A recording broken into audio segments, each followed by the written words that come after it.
All right, good evening, everybody. So I'm your Beastmaster for DJ for the evening, Ashton, coming at you live from the Eden Final Fantasy XI server. And tonight we're going to be doing a few different things. The hope is that I can get my little to-do list, at least part 2 done. So I've been at this Colibri camp for a while now. And one of the things that I wanted to make sure that I did prior to leaving is make sure I got a good snapshot of doing the XP here. So we'll just kind of go through everything. I'm already level 70 Beastmaster. I've been at this camp since level 68, which is the minimum level for these red kissers, which are going to be our pets. They range up to level 69, so they're just one of 68 or 69, which is great. Right now I'm level 70, so I can't tell if they're level 69 or not. Sometimes they will con low evasion and defense. Sometimes it'll just say low defense. So I'm just kind of using whatever I got and working with that. I've got Sanction plus Refresh effect. And what we're going to do is we're going to be using these Red Kissers to kill these middle tier Colibris. And that's that. So we're going to go and start. So some of these will have will not come to me when I charm them because previously I used stay on them, and I'll show you why that is. So these mobs, they're pretty much made of paper. I'm using actually accuracy gear plus meat chief kebabs to fight them, and tossing a dia on them, and pretty much just going to town. I mean, it's not much more difficult than that.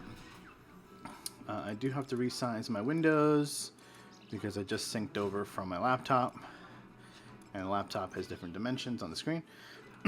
But what I'd like to do here is just do a couple of chain 4s to show you how easy this camp is. So we are starting on the first Colibri, which is on the east side here, and we are at the what coordinates is this? G11, G8? Yeah, G8, and you pretty much will stay right in this box here, using those pets over there as your zoo.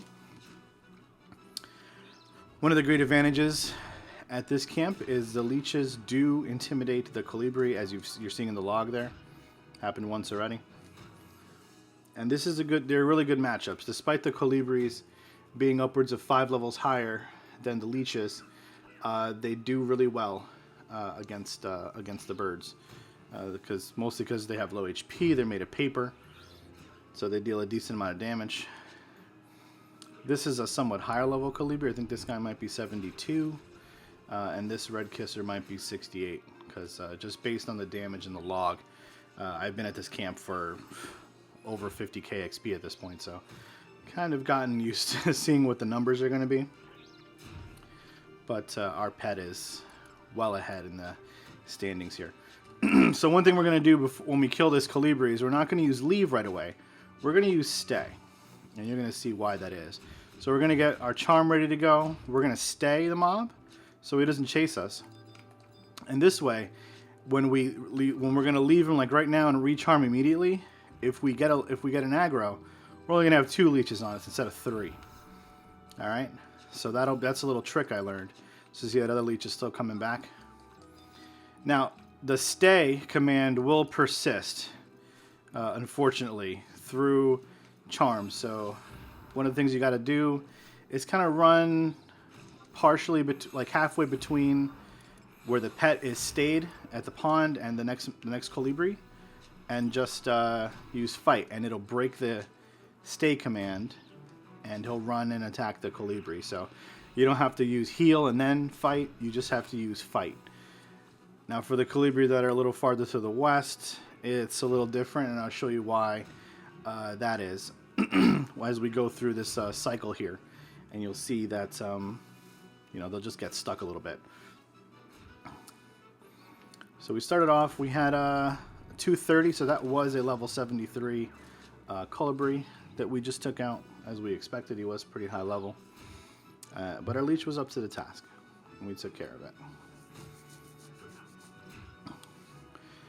Normally I start the stream at 8 Eastern.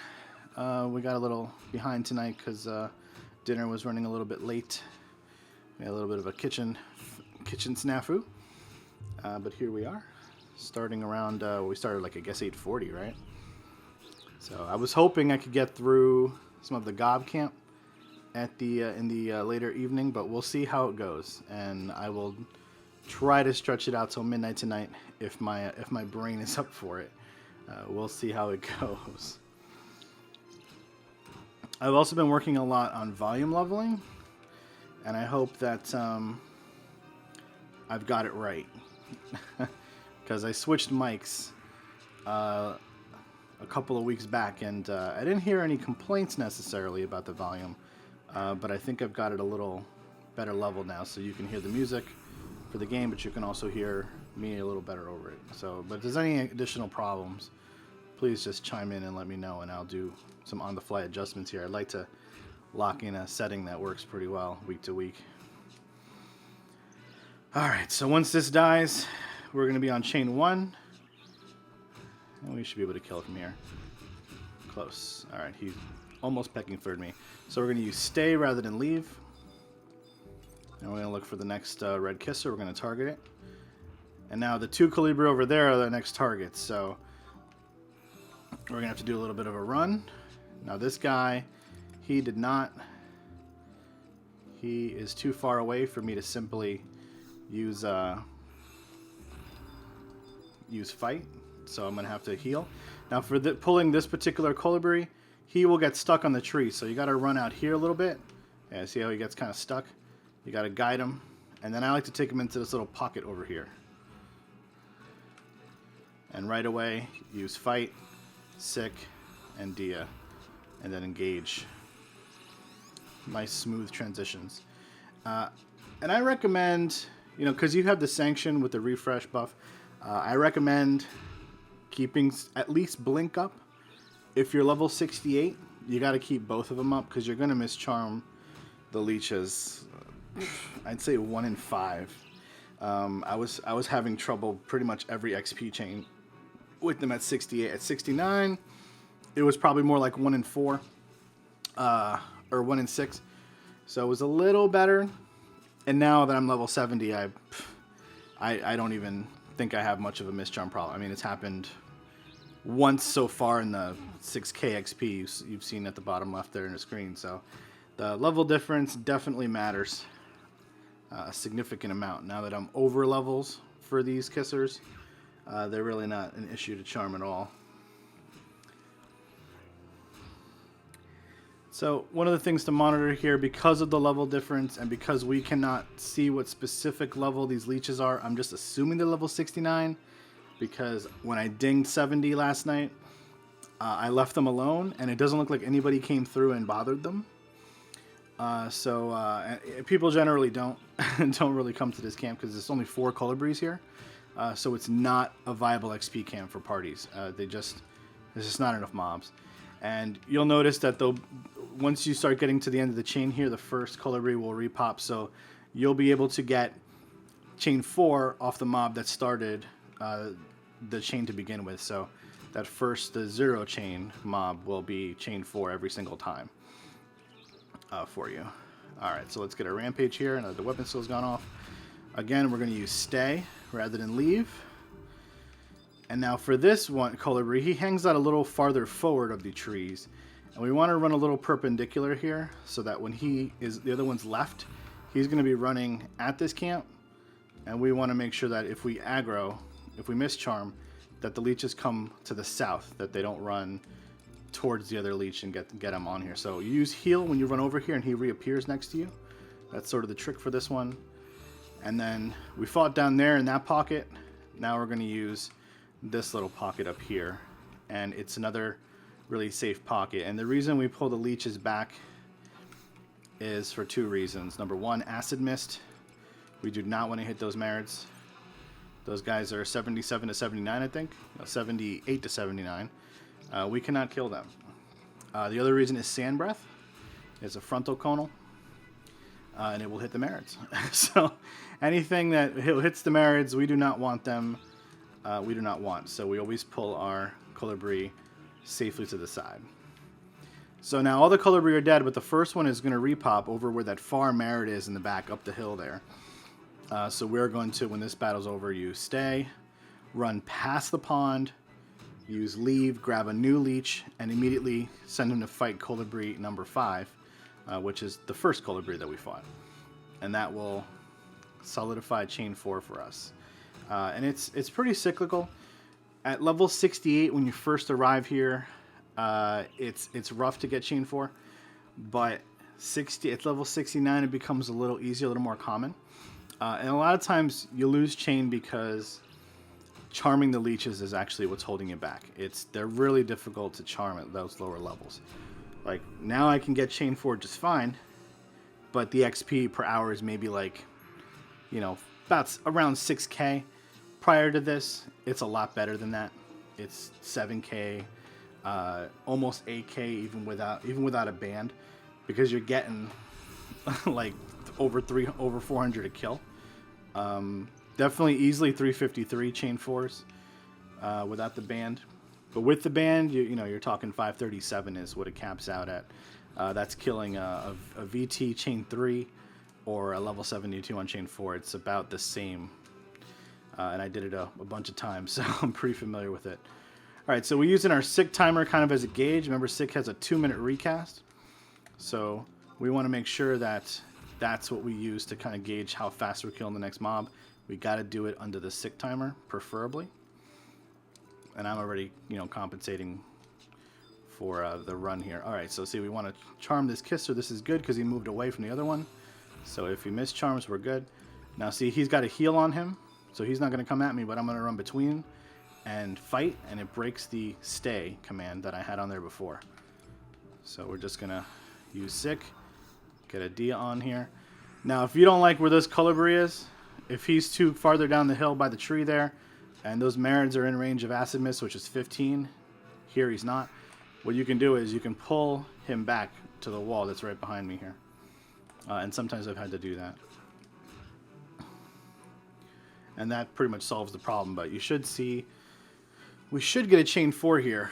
And keep in mind, this is using meat chief kebabs. This isn't even using sushi, so my gear is pretty good, though. I did splurge for a Salada and a thick Solarets. I had to have someone craft them. I did farm a life belt today, actually, in Feyen. I have accuracy mitts. These can also be thick mufflers at level 69. I have a pair of sniper rings. I could have an accuracy neck piece, which I recommend. I just haven't gotten rank 6 yet, so I haven't bothered with it. So, I have a decent amount of accuracy. Obviously, I have a Herbergian, which I'm borrowing right now for my Ellis leader. And I'm looking for a good deal on one. So if you know somebody I need and trying to sell one for like $1 mil, maybe a little less, I am interested in buying it from you or your friend. The problem with the meat setup with the accuracy is you will miss a lot. So there's the Acid Mist. We're in the clear from the Marids there. Acid Mist is great for helping the lower level leeches stay alive against the higher level leeches, because it's literally 50% attack bonus down. And this is a higher level leech, and I can tell because my TP is at 1,000 and he's only at 47%. Normally I don't get to that level until it's in the 30s or 20s. So, and it's not that my accuracy has been good, it's just that this guy has more hit points. And we're coming up on the sick timer here. So this is sometimes just an unfortunate reality that we can't get a chain if we get the level 73 Colibri. It does happen. So we have choices. We can say, hey, I'm going to use my sick timer again, which I don't recommend, or we can just play it out the way we've been playing it out. And that's what I'm going to do because we're not in danger from death or anything like that. And we're going to make sure we're at a safe rampage range, which is basically, usually it's 16%-ish. I went a little early there to see if I can get some crits, but I didn't. So we lost chain 4. We didn't get it. But that's how you do it. That's how you do it here. And again, if you get the level 73 Colibri at the end of the chain there, don't feel bad if you can't get chain 4, because even with really good gear like I've got, you still can't do it. So see, here's our mischarm. This is our mischarm, and that's fine because we didn't get the third leech because we used stay. We used stay. So we're just gonna manage this in a similar way. We're gonna charm, have it stay. Okay, so that leech is now in stay mode, and we're gonna let him go as soon as our charm is back up. and grab the leech that is chasing us and have him fight the next colibri. So we do nice smooth transitions. Now he's too far down the hill. I need to bring him up. I want him to land a hit. There we go. So I'm going to bring him up just ever so slightly. And because we're early in the chain, we're not really worried about losing it here. So we're going to buff up and just get ready for sort of the future. And now the buffs, again, they're not really for the colibri because you're not going to pull hate except in those 5-level difference battles. Maybe the 4-level difference ones, you know, if your leech misses a lot. Right now they're missing each other a bunch. But if that does happen, or the colibri crits your guy a lot and he misses once or twice, that can pretty much be pull hate, especially if you're using sushi because you're hitting really consistently. I don't mind using the meat and having like a 85% or lower, 80-85% hit rate, just because when I do hit, I'm hitting harder. And it also just is preventing me from gaining hate too fast.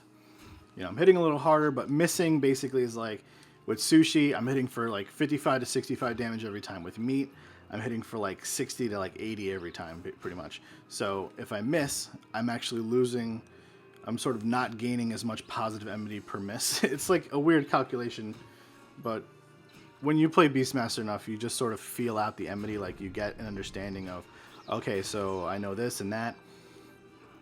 And as you gain levels and your mobs hit harder and get hit harder, you can just jump into battles faster because the enmity is scaling up so much quicker. It's like it's running up the stairs faster. At lower level, you kind of got to wait till like the mob's like 85, 90%.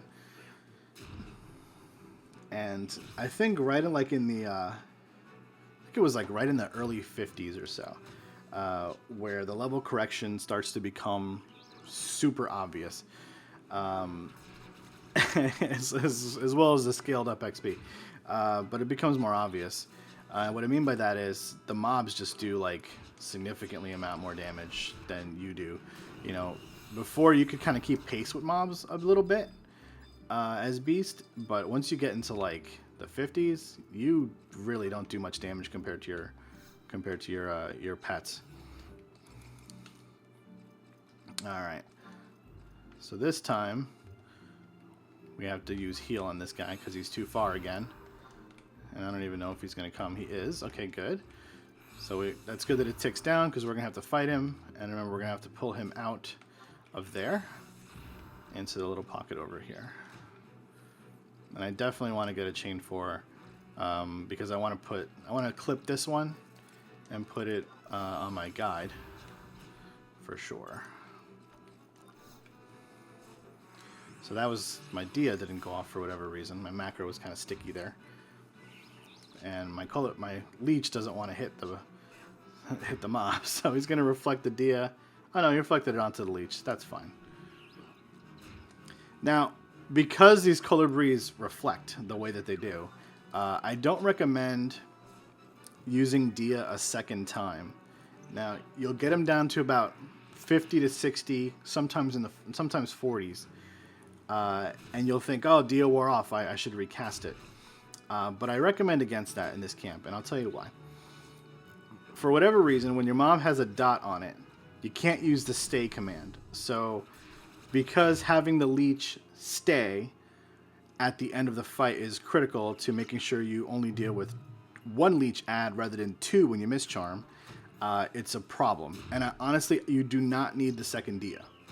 Like, you don't need the dot, you don't need the defense down.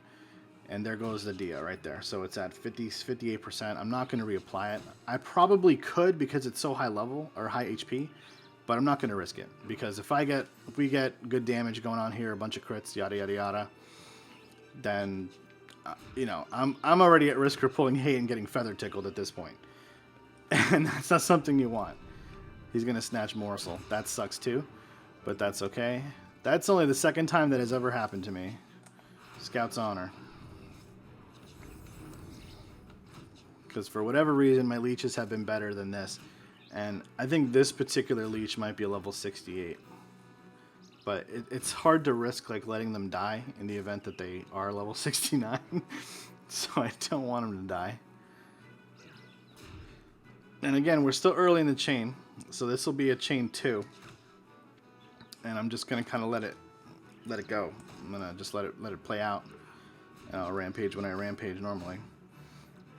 I would like to get a blink up before the next charm, just in case of a mischarm. I mean, even at level 70, you don't want to take risks, you know. And you use the time in between killing these mobs to, you know, to cast stuff. So I'm gonna let my leech hopefully take it down to rampage range here. It did. Now I'm gonna rampage safely. Oh, still at 3%. So now the Colibri is gonna eat my blinks, and I crit right there. So use stay. Yep, that was a level 73. Use stay. We know we've got one more Colibri over there. So this one, it has stay on it, right? So we're gonna run past the other pocket into the second pocket. We're gonna use heal right now. He's gonna pop to us, and then we're gonna fight the Colibri. And we're gonna wait for heal fight to be at about 5 seconds, and then pull him back. Just do a little curve around this ring here so that the mob follows you. And then sick, dia, and engage. Very, very smooth transitions. Now let's see what the damage. Now he's already at 88%, so this is a manageable level 1. So what we're gonna do is we're gonna get Stone Skin up.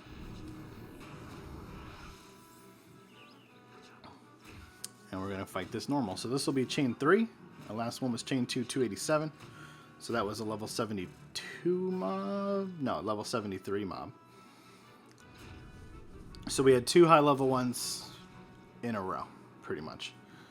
We didn't have to use a reward or anything like that. And the game is gonna crash because it likes to do that the first hour that I stream for whatever reason. And then I've got to wait a minute to get back online. I really hope that my leech wins. Most of the time that I've DC'd during Beastmaster, first of all, it's always been on the stream because Streamlabs is like hooked into the game and it's doing something that the game doesn't like. But I've always managed to come back in and actually be alive. I don't know that I've ever died. So we're gonna give it a minute just to let it log me out or whatever the heck it does.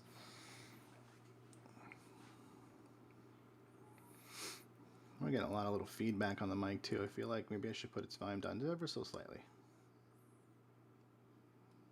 You know, it's probably my computer. The fans running on my computer, causing a very, very slight reverb into my studio mic here. I use a Rode Podcaster, so it picks up a lot of stuff, usually just right in front, but it's kind of at an angle where it's pointing at my computer. All right, let's see if we can get back in. So that was going to be like our perfect chain, of course, right? And it got screwed up. So it is what it is. I think we actually did. No, we didn't kill the Colibri. He's right there. So this kind of messes up timings for the mob spawn. So what I'm going to do is I'm going to start over from the beginning. We lost Blink. We'll just recast that. Yeah, this happens a lot. So again, this first charm is going to be with 3 now, and we just have to sort of grin and bear it. There's nothing really we can do about it. And if we get all 3 of them, then we get all 3 of them. Alright. So the Colibri at a pretty good spot. I don't have to worry about moving them. Actually, we might have to worry about moving them. So let's do that. Let's move them over ever so slightly, because we want the leech to be against the wall, to not be in 15 range. So it's better that he's on this side than the side with the tree. It's just safer that way. Alright, sorry about that crash. It just happens sometimes. And it almost always happens once in the first like 40 minutes, and then we're good. So it happened in the first 25. Alright, so we're going to try to kill 5 mobs in a row and get a chain 4, because I really do want to link this video into my guide. I really, really do want to do that. And we're going to resize the windows. There we go. Looks better. Thinking I should make the pet info box a little bigger next time I reload too. Alright, so this red kisser is fighting a very high level colibri here. So we're going to help him out with a reward. This has kind of been a thing tonight, where we get these high level birds. It's tougher at lower levels to get them, for sure.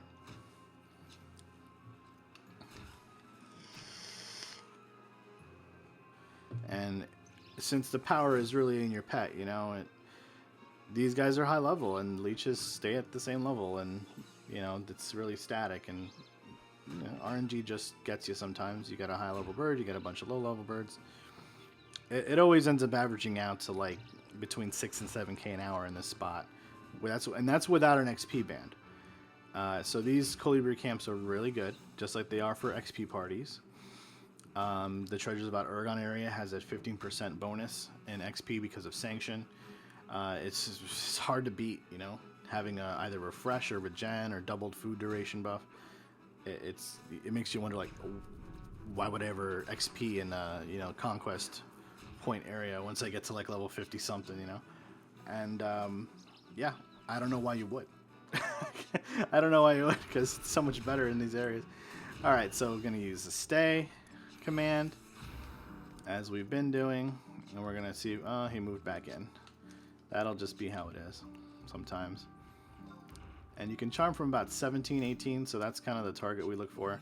So let's see if we can get him. Yeah, the colibri came to us, so that fight command should trigger the removal of the stay. But we're gonna need to move him up here because he will acid mist the entire world down there if that goes off. So that's good. Use sick right at the start of the battle. Again, it gives us a nice timer. We should always be able to kill the mob in 2 minutes or less. And that's how we know if we're going to get, you know, chain on chain 4. These chains are a little wider. You have a lot more time. But if you think of every kill as pacing 2 minutes, every chain 4 is 10 minutes, right? And if you can get 200 per kill in 10 minutes, that is 1,000 XP. And if you can do that 6 times in an hour, it's 6K XP, right? So that's the math you really want to shoot for. Like, you want to kill a mob in 2 minutes. And some mob types, you will kill them in 2 minutes. Like the colibris, it's a breeze. You'll most likely kill them in 2 minutes. Even the lesser ones, they're even easier than these. But if you're not killing it in 2 minutes, you're either hunting an NM or you're doing something wrong, because it doesn't take that long to kill mobs if you're appropriately if you're soloing the appropriate level mobs with the appropriate pets. It's really not that difficult. So this one's a level 72, it looks like, and they range 71 to 73. So this guy's right smack in the middle, and I can tell by the TP per hit points he's got left. It's just an assessment. 71s, I'll get TP. I'll have TP when they're like in the 20s. You know, I'll barely be able to get my rampage in because the leech hits them so hard. These guys, I'll get TP in the 30s and 40s, and the VTs, I'll usually have TP 50 to 60, and those fights really do drag on. And they're great early in the chain. So we got 15 seconds on our sick timer. We're making good pace. If we get a bunch more mobs in this exact level range, we'll be fine. So there we go. Gonna use stay. All right. Yep. That was a nice level 72 right there. If it was a 73, we would have got 237. All right. Let's do this. All right. Stand between the mob and the next target, and you'll see it release the stay command like that. And we're going to have him heal the moment he comes back and loop into the pocket over here, away from the marriage and the colibri. And I tell you what, if you've got the patience to do this for however many hours it takes to level up, it's really, really easy. It's not difficult at all. Alright, so we are on chain, should be chain 2, this one, right? Yeah, this will be chain 2, so let's use a little bit of our time here. This looks like another one that's level 72-ish. So my TP will be a little behind because I did use a 8-second cast spell or whatever Stone Skin is. It's long. Hey, you know, you should think about looking at that 25% health off every 30 seconds on the sick timer. But again, you're going to rampage at the end. That's what's going to buy you the extra, sort of buy you the time that you're thinking about. Like, oh, well, I'm going to, like, Zerg it down 15% at the end, right? Like, yeah. So throw that into your calculation. You want to pace about, you know, probably 20% every 30 seconds even is fine. As long as the HP is going down. Yeah, one of these leeches has got to be level 68. And I wanted to be level 69. It's a shame that I can't check it in any way because I'm level 70, so... Oh, Sand Breath. Sand Breath is amazing. It's huge. It caps out at 800 damage. And it's just such a good weapon skill. It's like their best weapon skill that they use. That or Acid Mist, which is only good because it saves your damn leech's life every time. Alright, so the next target's going to be the Colibri that's right over there in the top right of your screen. We're making really good time. Really good time. Our leech missed. We didn't miss, though. Alright, very good. So we're going to want to run a little bit to the south here to get this leech coming this way in the event of a mischarm. Alright, so he didn't mischarm. That's great. We're going to use heal on him to pop him over here. Like that. And then send him to fight. And when he fights at about 5 seconds, we're going to send him back. Like that. He's going to come right at us. Reapply fight. Sick. Dia. And hopefully we got one that's level 71 or 72, not 73, although we can manage it with the chain at the moment being wide as it is. The chain 4, when you've got to run across to the very first mob, is the harder one to hit. So you can start chain on the second Colibri from the east if you really want to, or you can start on this side of the pond, but either way, if you start at any of the extremes, you're going to have, well, if you start on the one here, you'll have 3 and 4 next to each other, so you can do that. But because there's only 4 spawns and you need 5 mobs, you're always going to kill one of them twice in the chain. So, you know, as you go around, if you do it perfectly, sooner or later you're going to have to make that long run. It's unavoidable. You know, if you break chain somewhere, then that's different. And if you're going to break chain, chances are it's going to happen on that mob anyway. But if we get a low level one, we get a 71, maybe 72 on that Colibri, we will definitely get chain 4. It will definitely be a possibility. And so after we'll do probably, I don't know, maybe like another chain after this one. And then we're going to go and prep for the Maat fight. And that one's going to be a heck of a lot of fun. I didn't do Maat on Beastmaster in retail. I did it on Paladin. That was my first 75 in Final Fantasy XI. And, you know, I think I'm okay doing it on Beast. I haven't looked at any videos or anything. I have a general idea of how I should be doing it. I think people say you kill his pet or something like that, and you let the pet sort of wail on Matt or whatever. So, and then you switch targets or something. I don't know. I'll figure it out, I'm sure, as I go. It doesn't seem that hard. Alright, so we want to get chain 4 here. We want to see if our leech can reach this guy. He can. That's great. Alright, we don't want to move him too much, so the problem is if we do get Acid Mist, we're screwed because of that marriage right there. So we're just gonna use this few seconds to kind of move him a little bit and do it real quick.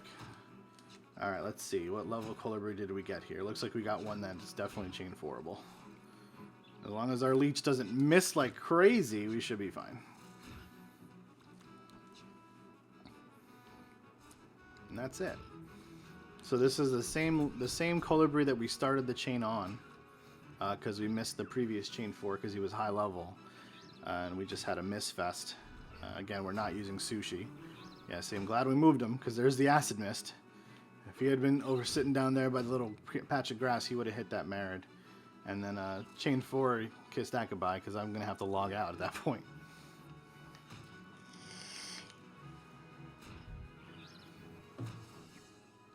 Alright, so looking at our sick timer, we're pretty much on pace.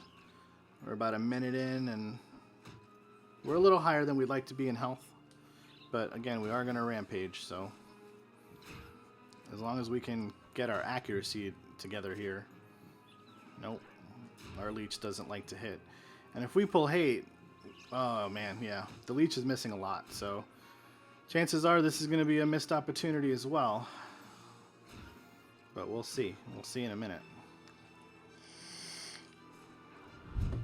Some of these chain 4s are really hard earned, guys.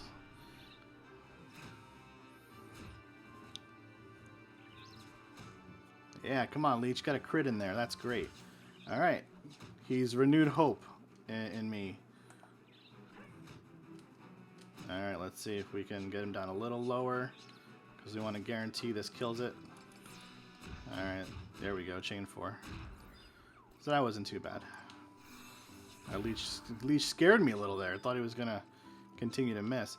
Alright, so now the next, the next chain here is going to be off of Colibri number 2, which is this one. And he's at a good spot, so we can just use... oh, now he's not at a good spot. So now we got to move him up the hill. We don't want him to be there. He either has to be farther to the south or right here. Because the Marids roam right up to that little hill, kind of near the harvest point. They can also walk up to that tree, so we don't want to risk getting a Marid. I've had it and have it happen already once, and it wasn't pretty. In fact, I got 2 Marids, but because the mist is attack down, they weren't hitting the leech very hard, so I used the reward on the leech, and then I logged out, and that was fine. I didn't even lose the leech, because it happened like so fast. You know, these guys use their TP pretty quick. They get to 100 or 1,000 fast. And so I guess after the next XP chain, we'll head on over to Juno. And we will start to prep for the Maat fight for tonight. Yeah, because in about, what is it, like 25k or whatever, I will be level 71. Or I'll be capped if I don't beat Matt, so... I already farmed up a Beastmaster Testimony. I was able to pick it up while I was trying to pop Bloodthirster Mad Kicks on Sunday. I did kind of an impromptu stream for that. The short of it is I was there for 4.5 hours and he never spawned. But I did get a Beastmaster Testimony. So I walked out of there with something. Just not the thing I wanted. So we're going to put that task sort of on the tail end of the stream tonight. Because I really do want that axe. It has a base damage of 46. It also is a Tabar version axe, so it has a delay of 288. So it's better than my Darksteel pick +1. Then I can dump this thing on the auction house or whatever. Whenever I do /ninja stuff, I tend to use a Viking axe in the offhand for the accuracy, but also for the reduced damage, the purposeful reduced damage. And it just lets me continue to use the meat kebabs too. That extra accuracy is really, really awesome. Hey, how's it going? Yeah, we're going to do Matt tonight. It's going to be great. I hope it's going to be great. I really do. If I die, I die. But I will then clip that out, probably add that to my video, my guide as well. But I wanted to get this camp on stream for the guide because I didn't get the last Colibri camp on stream, I don't think. It was kind of a boring camp. This one is a little more interesting. It's slightly higher risk because the Marids are around. Positioning of mobs is a little more important here. And there's the other Colibri. See, so you usually always have 2 Colibris up. No matter how fast you kill, you know, it takes 2 minutes and he's got a 5-minute respawn timer. So while you're killing the 3rd one, you'll see the 4th one will repop somewhere. And so we pull into the pocket here. And Sick and Dia. Let's take a HP temperature here. We're looking good. We can probably cast Blink or Stone Skin or both. We'll probably just throw both up because we've got the time here. But we want to make sure that we get some TP in here as well. So the moment I hit, I'll blink. So we always want to make sure we can rampage. We want to be able to end these fights. But we're early in the chain, so you know timing is a little more liberal, a little more open-ended in these situations. You know, you wanna cast your buffs early in the chain, but they're gonna fall down at some point, or you're gonna get a missed charm or something like that. So if you had to choose between one or the other, I'm gonna tell you to pick blink. Just because it's faster to cast, it's 20 MP rather than 29, and it will usually be sufficient enough to get you through things. You know, if you miss charm, you get hit or two. Like blink can catch one or two of those hits. You know, one or both rather. Pecking Flurry, it will eat 2 of the hits from Pecking Flurry. So Stone Skin is good and all, but you know, it's not my go-to unless I'm going to cast both of them. Then I cast Stone Skin and Blink. Otherwise, I just cast Blink. Alright, we got this one. And we hit a lot harder rampages when we're using Chief Kebabs, let me tell you. My rampages were capping out around like 415 or so with Sushi. So now that we've got a crap load more attack, it has been way easier to kill these things. The iffy thing is getting at least 4 hits to land. Even with this much accuracy. And I don't swap anything from my weapon skill set right now. I was swapping in a spike necklace and strength rings, but I decided, no, I'm just going to go, since I'm using the meat now, I'm just going to go full on accuracy. So I had to modify my Ashita cast file for that. Basically just removed all the gear from the weapon skill set. Like, nope, just use the same gear, no swaps. Though I am going to need to get a better pair of legs, because these are useless to me on weapon skill. So when I get rank 6, I'll probably end up buying either the Royal Guard Collar for 4 accuracy, 4 attack, or the Royal Knight's Pants. Although I should probably just get thick breeches at this point. So I feel like those will probably be a better investment, because they'll have accuracy and attack. I can use them for TP and weapon skill, even though they're not ideal. So just things that are I'm sort of thinking about. Looks like I've got some time here. We got a Sand Breath. If this does a lot of damage, then we're really good. It did 99, which sucks.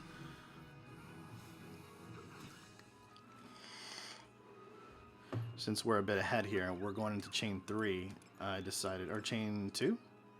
Yeah, chain 2. Decided just to throw up a Protect, right? Why not?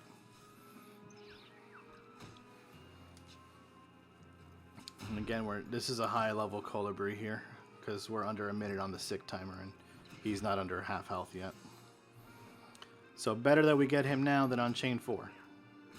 Although we could get him on chain 4 too. We can't really know, you know?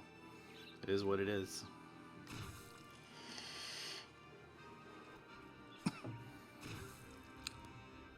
But I thought it was important to show this camp off. I saw another Beastmaster out here doing it a different way, and I didn't think it was an efficient way, but I didn't watch very long, so for all I know, he was, you know, just messing around or whatever, but he was using Tigers, and he was level 71, and Tigers are cool and all, but when you've got leeches, like, you don't want to use Tigers. There's no point to it. I will say the Wild Drum Tigers are just like every other Tiger. They're strong, but you don't want to mischarm them because you won't outrun them. They will maul you to death like a real Tiger would. Alright, so we're going to leave our other one. Hopefully this doesn't mischarm.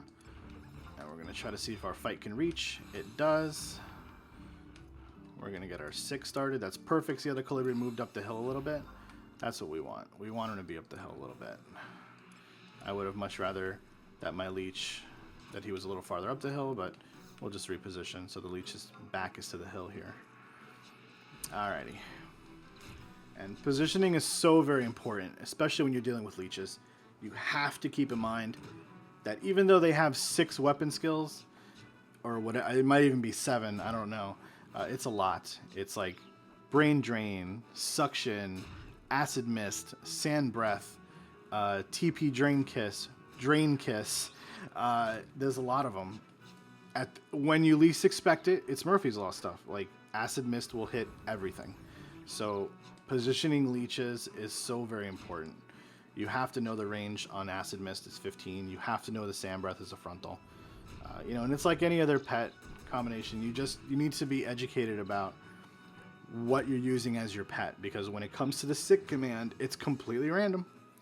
And that randomness is either going to help you or it's going to screw you.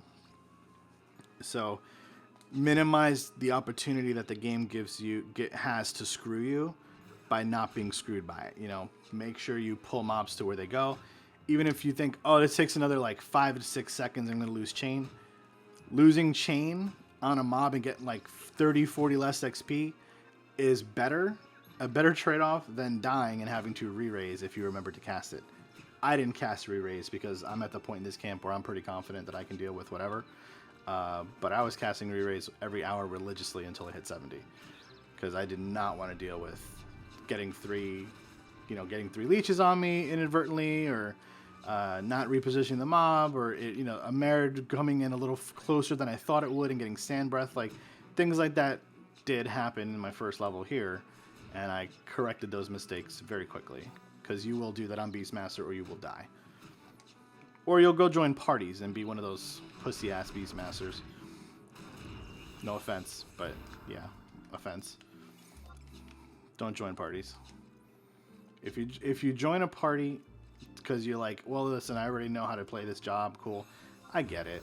You want to get the job to 75. You want to go on to, other things, it's fine. But learn how to play the job before you join parties. That's my recommendation to you. I don't care if a Beastmaster joins a party. It doesn't demean my ability to play Beastmaster. But if I have a partner who I want to go out and I want to go and duo sit a potty or whatever, right? But you don't know how to manage your Emity because you never played solo Beast, then I don't know if I want to try to duo sit a potty with you. It's little stuff like that. If I'm confident in your abilities as a Beastmaster, I feel much more comfortable in asking you to come help me do stuff. And at 75, I will be, looking for players that want a duo, because I want to fill out the duo part of my sheet with some really solid camps, so that people who want to know how to duo can do that. I duoed a lot after I hit 75 with Beastmaster in retail. Once level sync had come in, I was doing some duo camps for merits, to screw around, help people level up, whatever, because it didn't matter. But the things you learn soloing Beastmaster, you can't replicate them by watching them, And I know I put up these videos and I do the stream and I talk about Beastmaster and whatever, but doing it is so much different than hearing me tell you about it or watching someone else do it. You have to just play. You have to feel what the Emity level is at right now. I feel like I could pull hate if I crit this thing twice in a row right now. It's stuff like that. That's not a legitimate statement at this moment, but you would be able to say things like that once you sort of feel it out a little bit. Gonna have to look at where we're on chain. This is actually supposed to be chain 4. We didn't use our sick command, did we? Because we were chatting.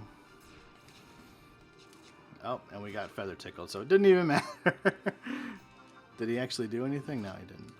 Nah, we're okay. We should be able to hit chain 4, though. I think even with our timer, we're okay. Let's see if we can get it down to 16 or so. I feel more comfortable doing it from 16 to 15 with me than I did with Sushi. Sushi, I felt like you got to get down to 14 or so. But I'm starting to feel like it's pretty much the same here.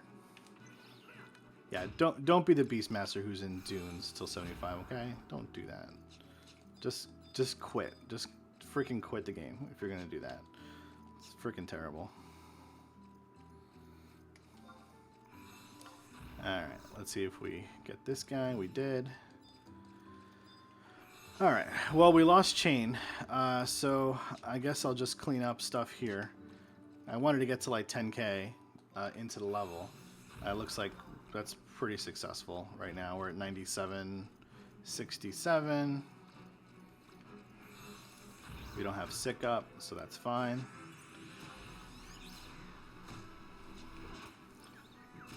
do this. I'm thinking about maybe I should buy a piece of sushi for the Maat fight, just to, you know, guarantee the accuracy. If he puts out a pet with high evasion, you know, it could be tough. So I'm thinking about just, you know, getting a stack of tuna sushi or something like that. Something that I'll probably use leveling up too.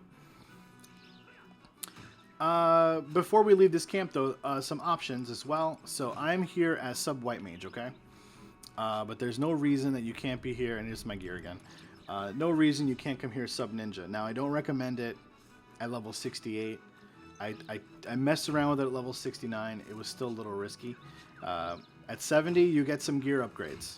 You get number one, you get these guys, trainer's gloves. I was able to buy these off Kobe the summer. Neuron here, he was so excited that I bought them from him. He had them for 10k in his bazaar. And I told him the truth. I was eyeballing those things all week when I saw them in his bazaar, and I went to the auction house and I tried to bid 10k on a pair, and I was like, all right, that's it. I'm buying them from Kobe because these are more than 10k on the auction house. So you get a little more charisma. If you switch a few, like what I did was actually, I don't use the Beast Helm for Charm anymore because I don't need the duration on Charm. Now Charm Plus is duration. Every +1 gives you 5% additional charm. So if you get to plus 20 charm, you're basically doubling the charm duration for a mob. You don't need that amount of time when you're dealing with XP mobs, you know, at all. Especially with EMs, like you're good. You're good with just regular, like maybe like +2 or 3 charm. You're fine. So, and the legs will give you 4. So feel free to put something like a ribbon into your charm set. Like I have an entrancing ribbon, it's +2. The bird whistle, obviously, in the neck piece is good. There are, you bastard.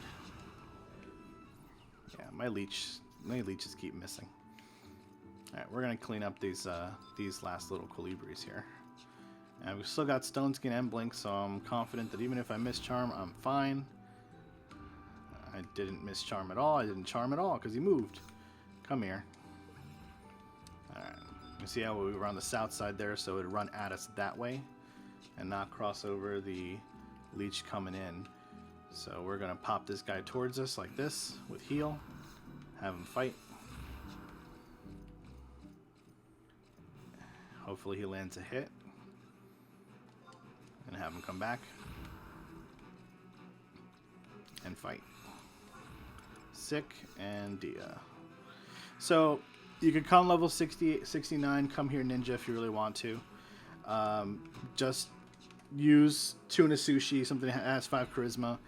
Have really good gear if you're going to come out here, especially if you're not Ovan, because it was tricky to come out here sub ninja, because when I sub ninja, my charisma drops 4 points. That is significant.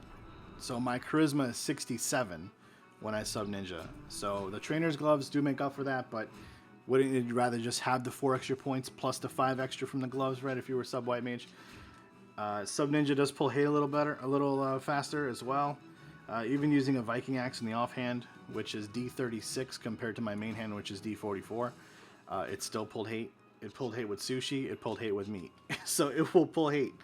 Because, you know, the leeches are going to do between 90 and about 120 a hit. On crits, they're going to do about 180. You're going to swing for 50 to 60 a pop on normal hits. So every round, you could be doing 120, and your leech is only doing, you know, 100. So you're going to bypass your leech relatively quickly if your accuracy is really good. Which, of course, you want it to be, right? Because you're Beastmaster, you want to get TP, you want to make sure the hits land. So I felt like on Colibri wasn't a good pick. But what I did like about it was 3 Shadows was kind of enough to deal with the double charms. You certainly kill faster. There was a time where I got to my 4th Colibri, and I don't know that the first one had repopped yet. I think I was waiting on a respawn after the 3rd one, and I said, okay, this kills too fast, and I don't think you need to kill this fast, because if you do, you're just going to lose your own chain. So white mage, sub white mage is just a smoother experience across the board for for Beastmaster.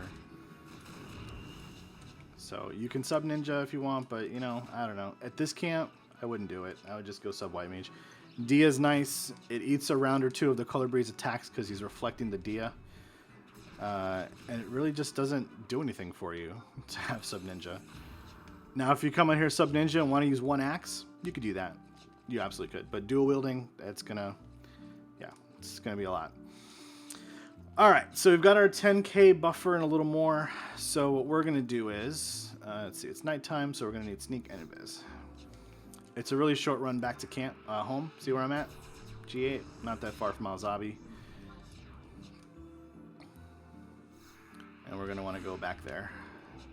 And we need invis for the Tigers. These are the guys, see, they're level 67 to 69. So 67, you could come here and use the Tigers. But the Tigers, these two are here, and then there's two more in the tunnel to the northeast of the little pond there, if you see it there. So there's 4 Tigers that are viable, but you have to release them very close to the mouth of the tunnel, otherwise they despawn.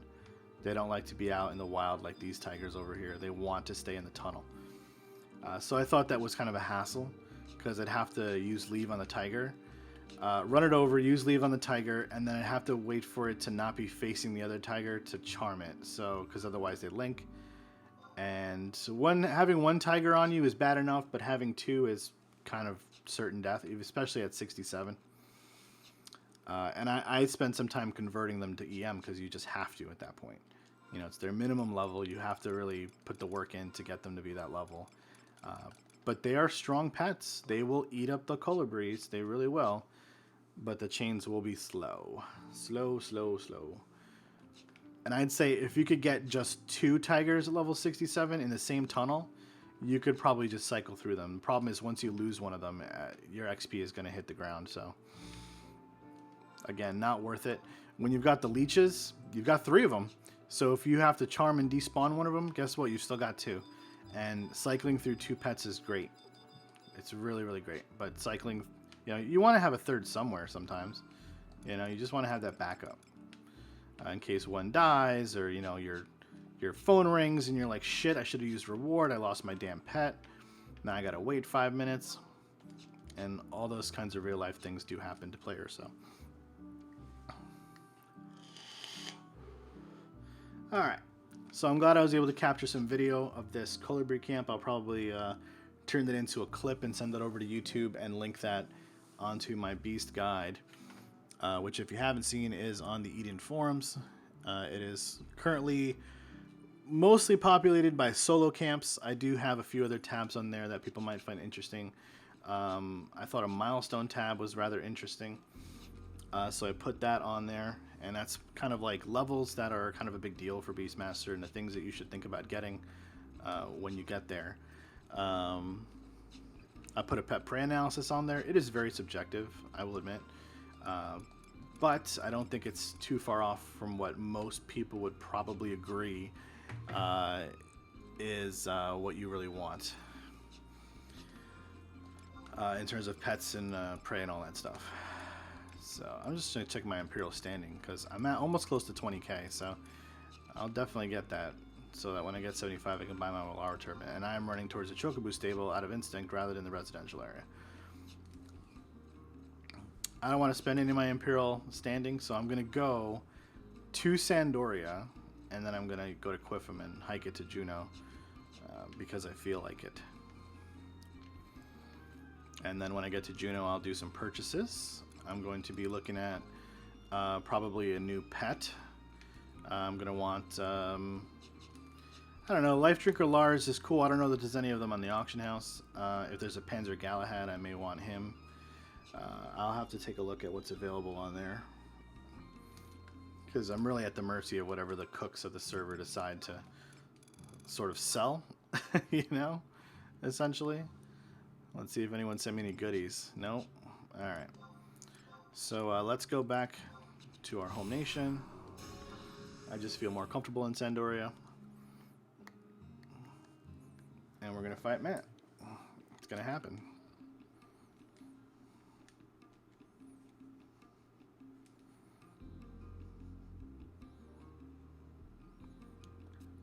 Nope. Do not set your home point here. Alrighty. Quality of life. Getting black mates to 17 was a big deal for me. Having a death warp on my black mage before that was just annoying. So, alrighty. So sub job's not going to matter in the mat fight because you don't get one.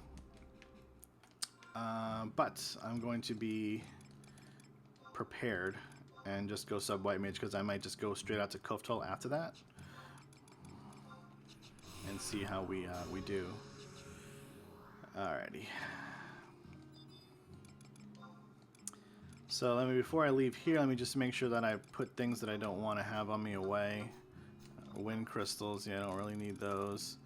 I've got plenty of pet food for my battle. I've got my MP set. I'm going to sell all these Colibri things when I get to Juno. Yeah. Let's head over to Juno.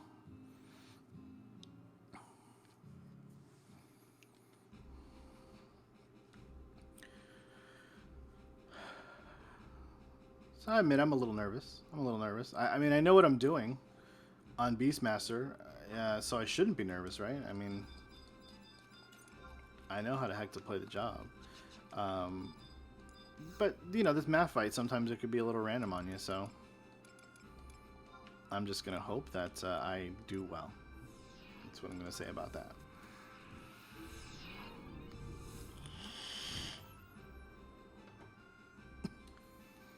Alright.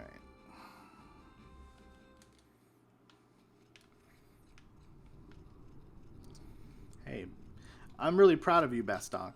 I haven't said that this week yet. I meant to say it on Sunday, but I'm really proud of you, Bastock. You actually got some stuff. You took over some really important places.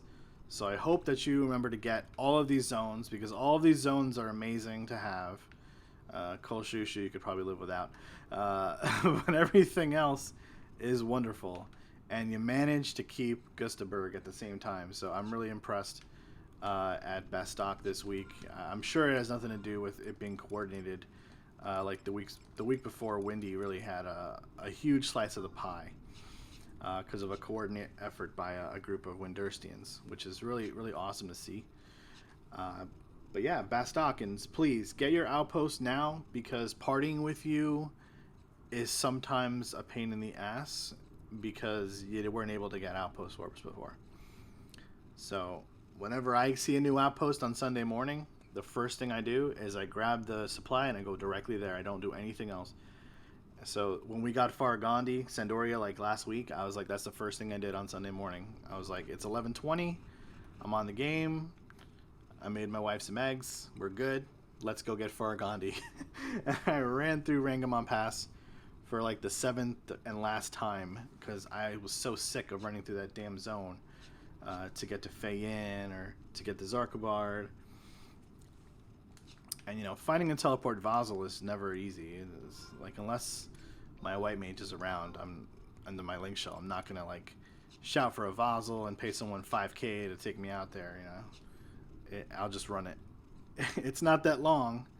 It's just when you have to do it 2 or 3 times in a week, it just becomes kind of annoying. And I liked farming the tigers out there. I don't do it that much anymore, but it's really relaxing to be able to go out to where there is nobody and do something. And today I did that too. I actually spent, I don't know, between my lunch break and in between seeing patients, I probably spent a good 2.5 hours out in Feyin today, maybe 3. I don't know. It's hard to gauge because like I just kind of turn the laptop off, and then when I have like 20 minutes, I'm farming a key or looking for the coffer, you know. And I did that. I actually popped the chest out there 5 times. I got my life belt, which I'd been putting off since basically since last month. I was like, I want to get a life belt, and you look at it on the auction house, you say, I just buy one, right? Like 35, 40k, whatever. But when you can just, now that I had the outpost, I didn't really have a reason not to. So I made the mistake of at first going out there as sub white mage. That was stupid, because if you're ever going to farm something, why wouldn't you go /thief, right? But I got the key in about 40 minutes, and then I knew where the chest was already because I found it while I was running around killing mobs.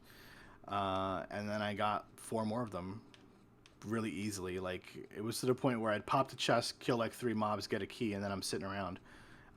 So I logged out. I'd log out and go do whatever I had to do at the health center, and then come back when I knew the chest was respawned, because I knew when I popped it, find the chest, kill a bunch of mobs, get the key right away, log out again. So 4 of the 5 times the chest popped. Well, the first time I opened it, it actually gave me the Feyin Tome. I didn't realize I had the Teleport Vassal quest active. So the first time it gave me the key item, and I was like, oh shit. So I turned that in and got my scroll. I didn't even realize I'd flagged it. So I have the scroll of Teleport Vassal that I suppose I'll use if I ever level my White Mage, which I plan to at least 42. And then I got Gil, and then I got the life belt, and then I got Gil and Gil again. So it gives you like 6,500 to 7,000 Gil. So I guess in the time I was out there, I made like almost 20k. So, and I got a life belt. So if I was going life belts for money, I would have made like 60k. So not exactly a good Gil per hour kind of ratio, but. And what it was is there's no one out there. Like, I was in Feyin by myself. Every time I logged back in to look for the chest, I typed /Saya. Nobody in the zone at all. So it was like just me, and it was lonely. And I was like, it's just me and these ore golems and these underworld bats, and I'm just here doing whatever I'm doing to get the thing I want, and being able to accomplish my own goals. And that feels nice when you're able to do that. It feels really, really nice. I hope these guys are going to be okay. Is he killing this thing on purpose? I hope so. Well, I won't be able to help him. I'm leaving.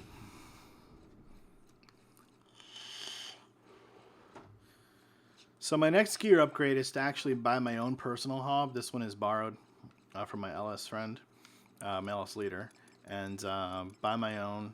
And I'm looking to spend about $1 million. And then I want to do some other minor upgrades. Once I get to 72, I'm going to have to buy angel rings. I can dump these moon rings I have. I want to upgrade my core set to a +1. I do want to buy Paramelody earrings, so that's 2 more charisma that I just do not have access to. And then at some point I want to upgrade those to +1s, I guess. But yeah, I feel like I'm missing out, like actively missing out on probably like 5 charisma right now. So I'm not like, oh, this is a huge priority and I need to, get it or whatever, but it would be nice to have it. So, oh, and a Viking shield. That's the other big one. Like, I haven't splurged on the Viking shield. It's 7 more attack than the shield I have, and it's just kind of like, it's not this huge upgrade, but it is like the best in slot shield, and it was level 48, and I feel like if I was going to buy it, I should have already. And anytime that Steelfleece Baldurish is shouted to be up, I feel like, oh, I should go out there. Like, I should just go and get it, But I've always been in the middle of stuff. The other day I was actually camping Midegi, and it happened. And I wasn't going to go out there and just leave Ostrosia because it takes forever to get there. And I'm glad I stayed because I got Midegi twice in about 55 minutes. So I didn't get the drop. But then I went out to Leaping Lizzie, and I got that drop. So that's one of the things that really boosted my money up quite a bit this past week. Just being able to sell Leaping Boots for 400k. Thank you to the person who bought them pretty much immediately from me. Oh, and I need a Dark Staff. I forgot I need a Dark Staff. Again, not a priority. Not even close to a priority, because I don't have enough MP to, like... And I don't need to get my MP back so damn fast that I'm like, oh, I need a +10 MP protect. Like, I just don't need it. Okie dokie. I don't know that there is a vendor up here. So our inventory is going to be kind of packed with stuff for a little bit. But anyway, we've already got our pet food. What we need is a pet. We need a strong pet for the Maat fight. So that's the first thing we need to look at here. Right, so pet items. And we're really looking for a good pet. So we're just going to kind of be at the mercy of what's on the auction house here, right? So Cold Blood Como caps at level 65. He's really good. It's unfortunate that we're not able to get him though, but there is a Scarlet Sap up. I don't know how much it's going to cost, but there it is. Courier Carry is another pretty good one. He has he caps at 75. That might be cool to have. But I like Panzer Galahad. I wish I just knew how much this guy was trying to sell this jug for, because I don't want to pay 10k for one Scarlet Sap. And I think I had Scarlet Saps at some point. I really think I did, and I didn't keep them. I think I might have used them. So I mean, we're doing a beast fight. You know, this is really important. So if we pay a little extra for this guy, it's not terrible, but yeah, that's a lot of money to throw out, like in one shot. And I don't even see a Life Drinker Lars here. I don't think there's any jugs for him up. So we are really at the mercy of whatever is before us here. Yeah, Life Drinker Lars jugs are not up at all. So, and there's a Diorite Familiar. I'm sure he doesn't cap at 70. We may end up going with a Courier Carry here, but, you know, I'm going to stick it out and see if we can get this Scarlet Sap. 6k, huh? Yeah, that's a lot. That's a lot for what? I bet it's up for 10k, and if I blow it, I'm gonna feel real terrible about it, because I feel like I could buy a whole damn stack of them for that. So yeah, we may go with Courier Carry here. Now, my issue with Courier Carry has big scissors, and I'm not like super concerned about, you know, not getting, you know, not like doing enough damage, because Courier Carry has a lot of health. It's a paladin type, just like the Beetle, so I don't think it's a big problem. Alright, so we'll buy 2 Courier Carries. I'm for sure going to use one. And that's going to take us down to not that much inventory. I should do another gobby bag while I'm in town, huh? But we'll worry about that later. We've got 6 inventory spots, and what we need is we're going to need a Oppo necklace, because we want to make sure we have some TP. So we're going to rent one of those, and it looks like they're going for about 30k. Nope, that's 20k. So let's see if we can snag one of these for a little cheaper. Nope. And it's regain plus 25 while asleep, so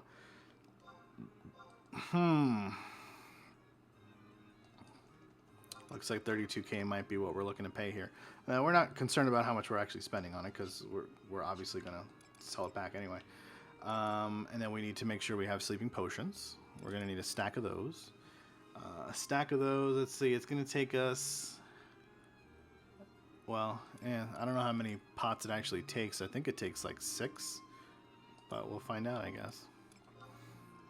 Sleeping potions are 10k a stack, so that's kind of pricey. This is money we're not getting back. I'll tell you right now. There's 82 individual ones up for sale. Yeah, so. Alright, so we've got our sleeping potions, we've got our Oppo necklace, and then we're going to just want potions, right? And we're going to want some potions to heal ourselves. High potions, I think, give 100 HP back. Let's see what an X potion does, because I don't know these offhand. And I don't even know how much they cost. And that's going to be too much. I'm not spending 20k on one potion. X potion would be 150, so that's not a big deal. We're going to go with the high potions, because we are looking to do a little thrifty stuff. I mean, not all the way thrifty, but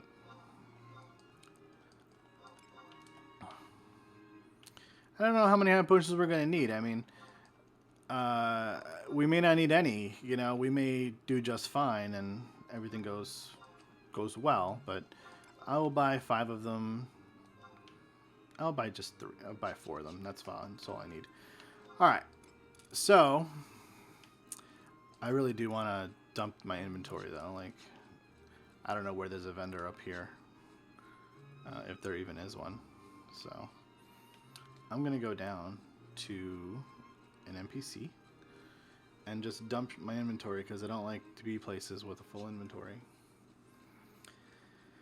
Alright, so I'm going to turn my Ashita off really quick. So we've got pet food. We've got our pet, which is going to be courier carry going into the Maat fight because Panzer Galahads were not on sale for any reasonable price. We have our Oppo necklace, which we're going to use to sleep TP. I should probably come back and buy an Icarus wing. So I'll remember to do that as well, because I want to make sure I just have rapid fire TP to be able to take out Matt as fast as possible and his pet as fast as possible.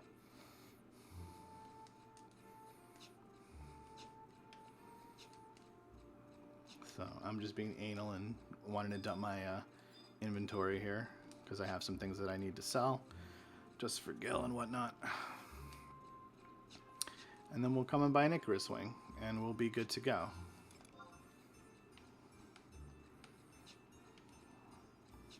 We'll just sell stuff right over here.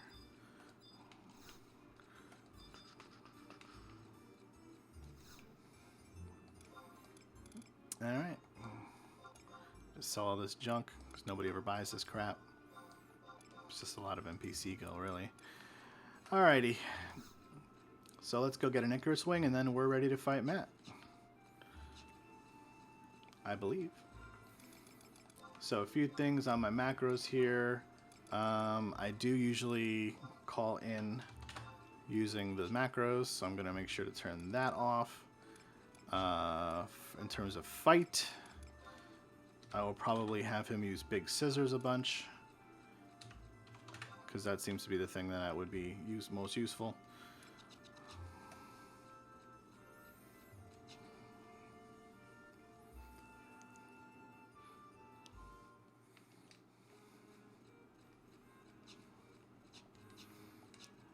Yeah, I think I'm going to need it.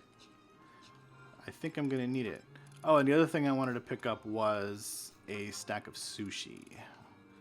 The high pots don't stack. That's why my inventory is so jammed up right now. That's okay. Let's just hope we don't disconnect, huh? That'll be the most important thing that happens today is I don't disconnect. So I believe Icarus wings are under the alchemy section of the auction house, if I'm not mistaken, or let's find out. Medicines? No, they're probably just under medicines. I'm hoping that there is an Icarus wing. There's 45 of them up, so that's cool, and they are expensive. Nope, they're not. Okay, great. Let's see if we can cheapo one here. Nope.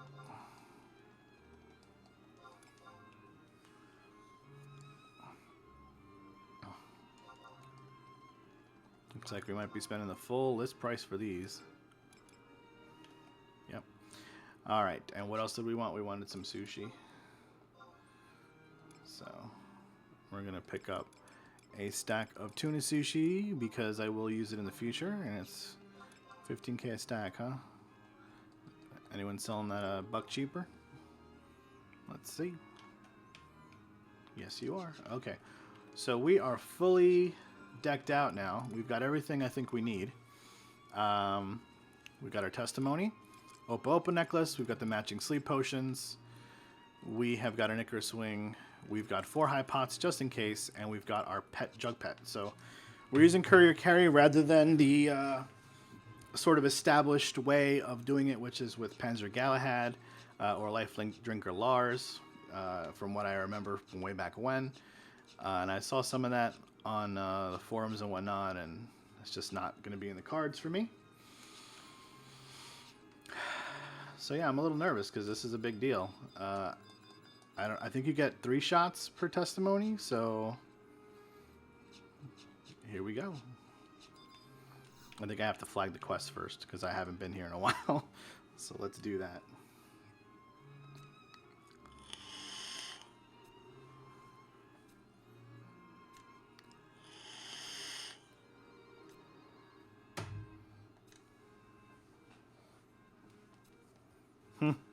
Wolfgang.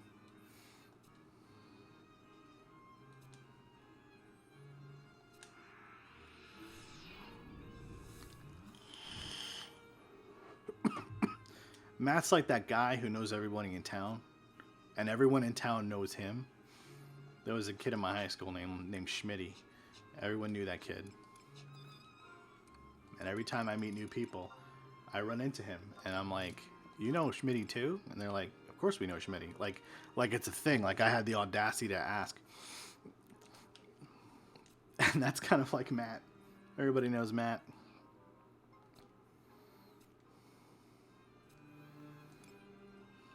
All right, let's do it. Matt fight, here we go. Tell your friends, because it's about to happen.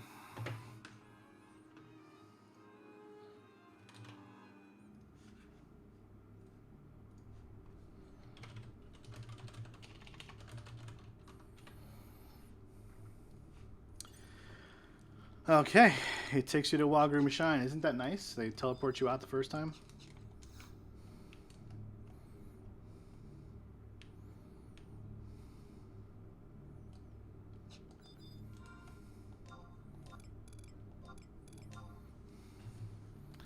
Shattering Stars Beast. So you got 10 minutes to do this, which seems like it should be enough time. Alright. So the first thing I'm going to do is I'm going to use a sushi. Make sure that my Ashita is off for a second. I want to then use Call Beast. Bring out Courier Carry. I want to put on the Opa Opa necklace.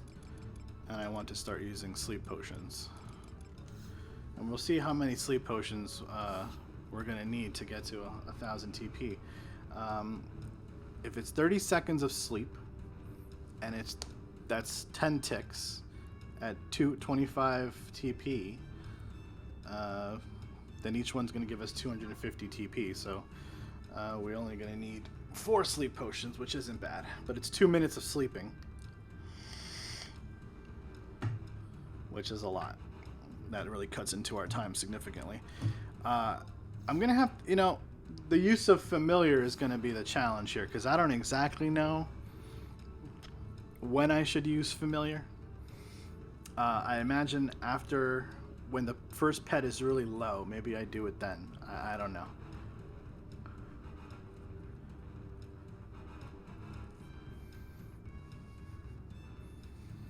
So we're just sleeping to 1,000 TP because we want to be able to openly barrage that pet when it spawns. I think he might already have the pet out, but we'll find out. Alrighty, one more pot after this. We'll probably be just below the 8-minute mark. Have to remember that we have an Icarus wing to shoot off here.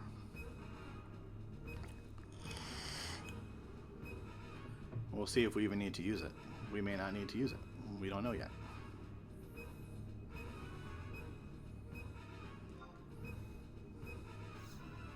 Alrighty, last 30 seconds of sleep.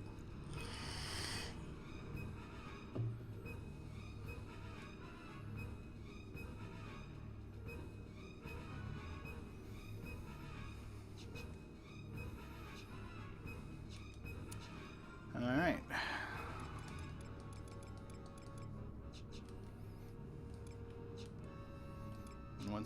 Once that goes there, we're gonna reload Ashita, and we should be back on track. Very good. All right. Well, no time like the present, right?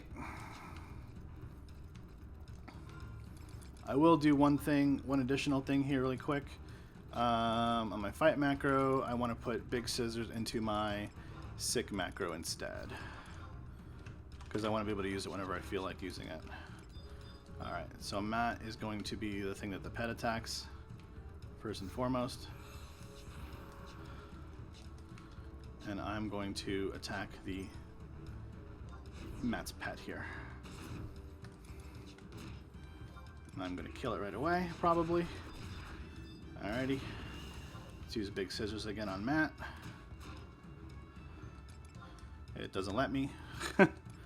So I can't use it out of a macro for whatever reason. Oh, I can't use it at all because of the bug.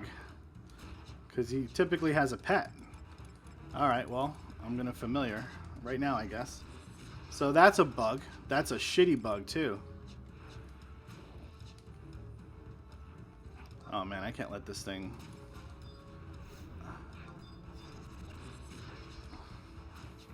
I can't let this thing use sleep, if it does sleep at all. I can't let it do that.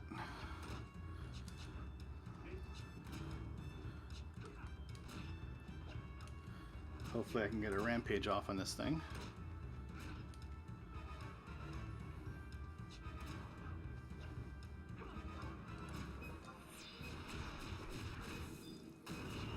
Cool. We'll use an Icarus swing, why not?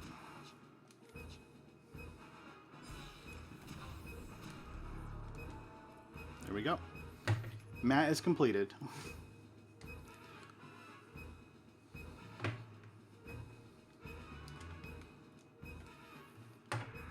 That was really easy. Even with the pet bug, it wasn't that difficult, and I probably didn't need to use the Icarus swing there either. So we got a Scroll of Instant Warp, so we can go back to Juno. I can't actually take that because I have one. I can't possess more than one. So Matt is completed. That was real simple. We're all the way in Wagram Shrine, so we're gonna warp back.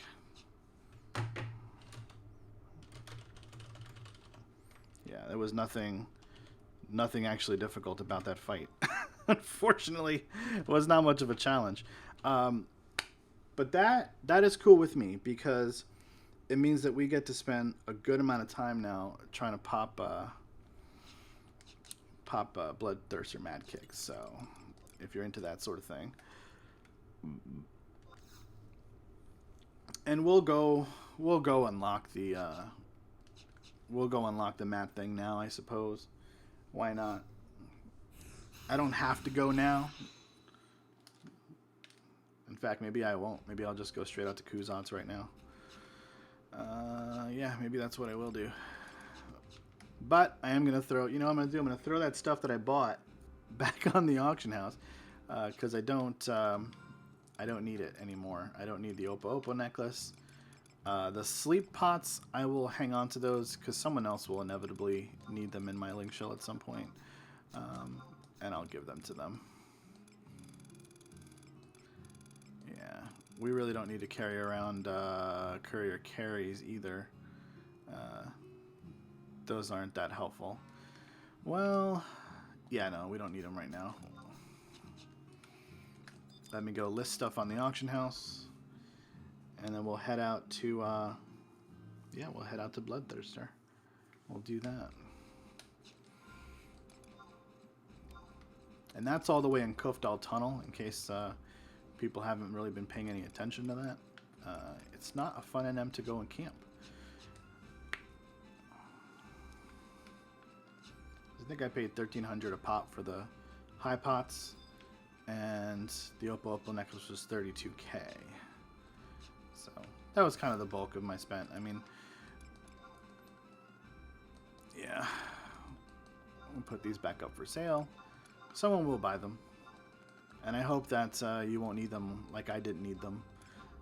Because I did not even need one of them.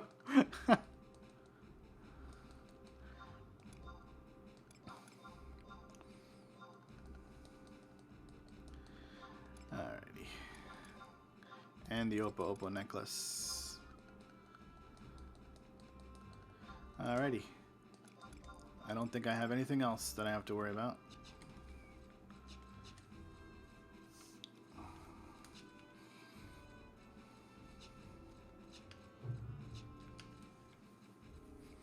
Alright, so when we were out at this camp last time, it took a lot of getting used to pull the mobs out of the room and all this other business that we had to deal with. So we're a little more, we're a little wiser this time around, and I hope that we can actually get a dang spawn on the stream, because Sunday was a huge disappointment.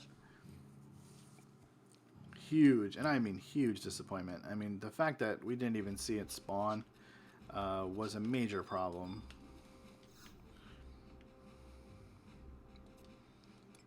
And there are raptors nearby this camp that we're actually going to be using for pets.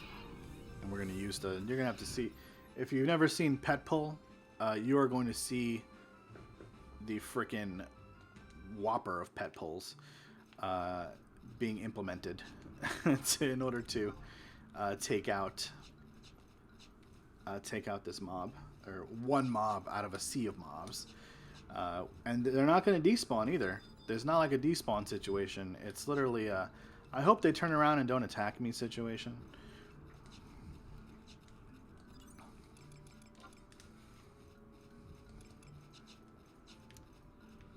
So we're going to hoof it to Kufdal Tunnel because we're classy like that. As a Beastmaster, I do a lot of walking. That's why I'm in such good shape.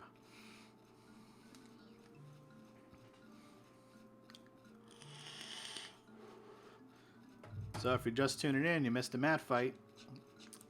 It went down in about 60 seconds. I want to say it wasn't that hard. It really wasn't. But because he has a pet, I did still get the ready bug and the sick bug. I was unable to use my pet's commands to use weapon skills because Matt had a pet previously. So that bug persists, and that is just really foul. That fight would probably win. I wouldn't have had to use the Icarus Swing if I was able to use his 3 charges in there. I only got to use... Did I even get to use the one? I'm not sure. Let's take a look.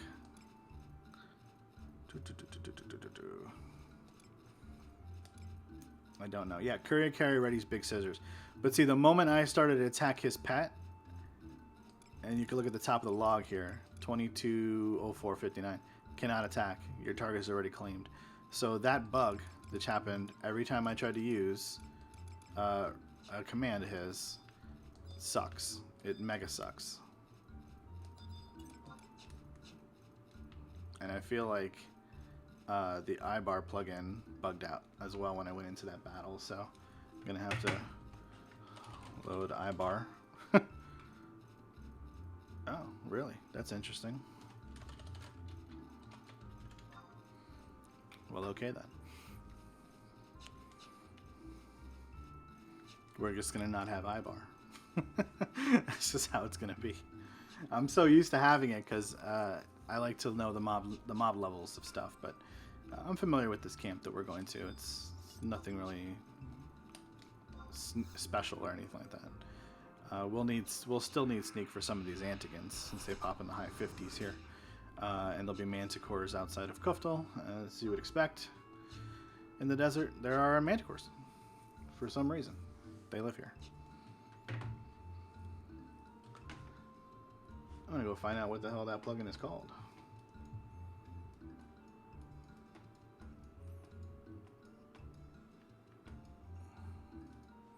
It looks like it says something like a Win32 library error or something. That's very strange because it's never happened to me before.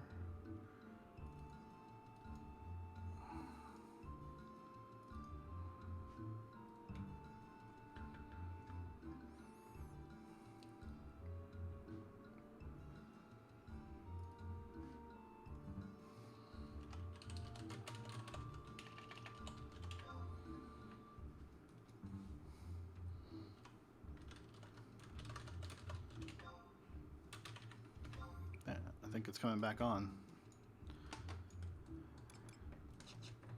There it is. Yeah, it just got bugged out. So I've got it back on now at the top of the screen there. And you know, there's been a lot of talk about the iBar plugin on the Discord. Like, people are always asking, "Oh, is this legal to use?" I can't imagine why it wouldn't be. It doesn't tell you anything that you can't just look up on Wikipedia on your second screen. There's literally nothing that it tells you that you can't memorize or look up. You know, here me talking to Mob. Antican X Paladin tells me his job, level 45 to 49 is level range. HSCL, so that stands for H stands for Aggros by Sound. The SC stands for tracks by scent, and the L stands for links. Now, it doesn't tell you whether the mob links by sight or sound, but you can usually tell by what they aggro by that that's also what they link by. There are some exceptions. There will be flies that aggro sight, but link by sound, I think. So, I mean, but that's few and far between. And then it tells you their elemental weakness, which again is not a big deal. Most of the time, you're going to cast the spells that are your highest tier and work your way down. So the whole elemental weakness thing hardly comes into play in this game when you're talking about just regular mobs. You know, black mages care about that shit in like a burn party, but they don't care about it that much otherwise. So it says they're weak to wind. So Antikins are weak to wind. And then it'll have their little coordinates, which is also a useless piece of data. Like it says right here, that Manticore, he's level 53 to 57. And they're weak to water, if you care about that sort of thing. So again, there's nothing, nothing you're going to learn from them that you can't know otherwise. So yeah, I don't know why people are constantly having conversation about whether or not iBar is a good plugin or is a legal plugin. Like, there's literally nothing bad about it, guys. It's not helping you cheat. It's not helping you automate. It's just giving you some really informative stuff. And when you think about current MMOs, when you target a mob in a current MMO, it just tells you the damn mob's level sometimes. That's all iBar is trying to do. It's just telling you the level range for this mob is this. So yeah, literally that's all it is. And honestly, I wouldn't mind seeing this game modernized. Like if they had just taken this whole game concept and plugged it into a modern-looking client that had all that information on it that you could just know without having to look shit up on the internet constantly. If mobs did have little quest markers over their head, I don't know that I'd be okay with that level of stuff, but I certainly would be okay with at least some modernization to the game. I'd be absolutely fine with it. And I don't think a lot of people would care about that either. I think people are ready to accept that sort of stuff. So we want to get a really good sneak here because we're going to be running pretty far. But you know what? Let's get MP, because first thing we're going to do when we come into Kofdal Tunnel is we're going to wide scan for Geever. He is a giant roaming wyvern, and we want to know where he is at all times. If he is up, we want to know where he is. So we're gonna check the wide scan again. I'm sure we can see him from here, but we may have to get a little farther in the tunnel before we capture him on wide scan. Also, he roams a lot, so there's a chance he's just out of our scope right now. A 1 minute sneak. Come on, you're killing me, game.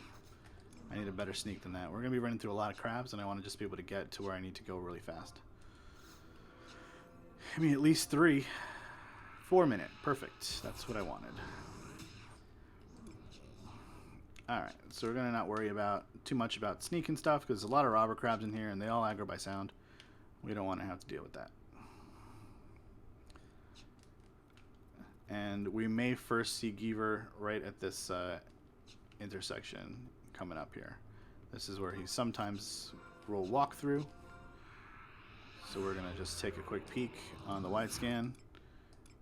It's really, really important that you know where he is, because he will sneak up behind you and he will sauce you. And it looks like, he might be dead. Someone may have actually killed him. And I'm going to hate my life if that's not true. Because if he starts walking up in front of me, I'm going to be real pissed.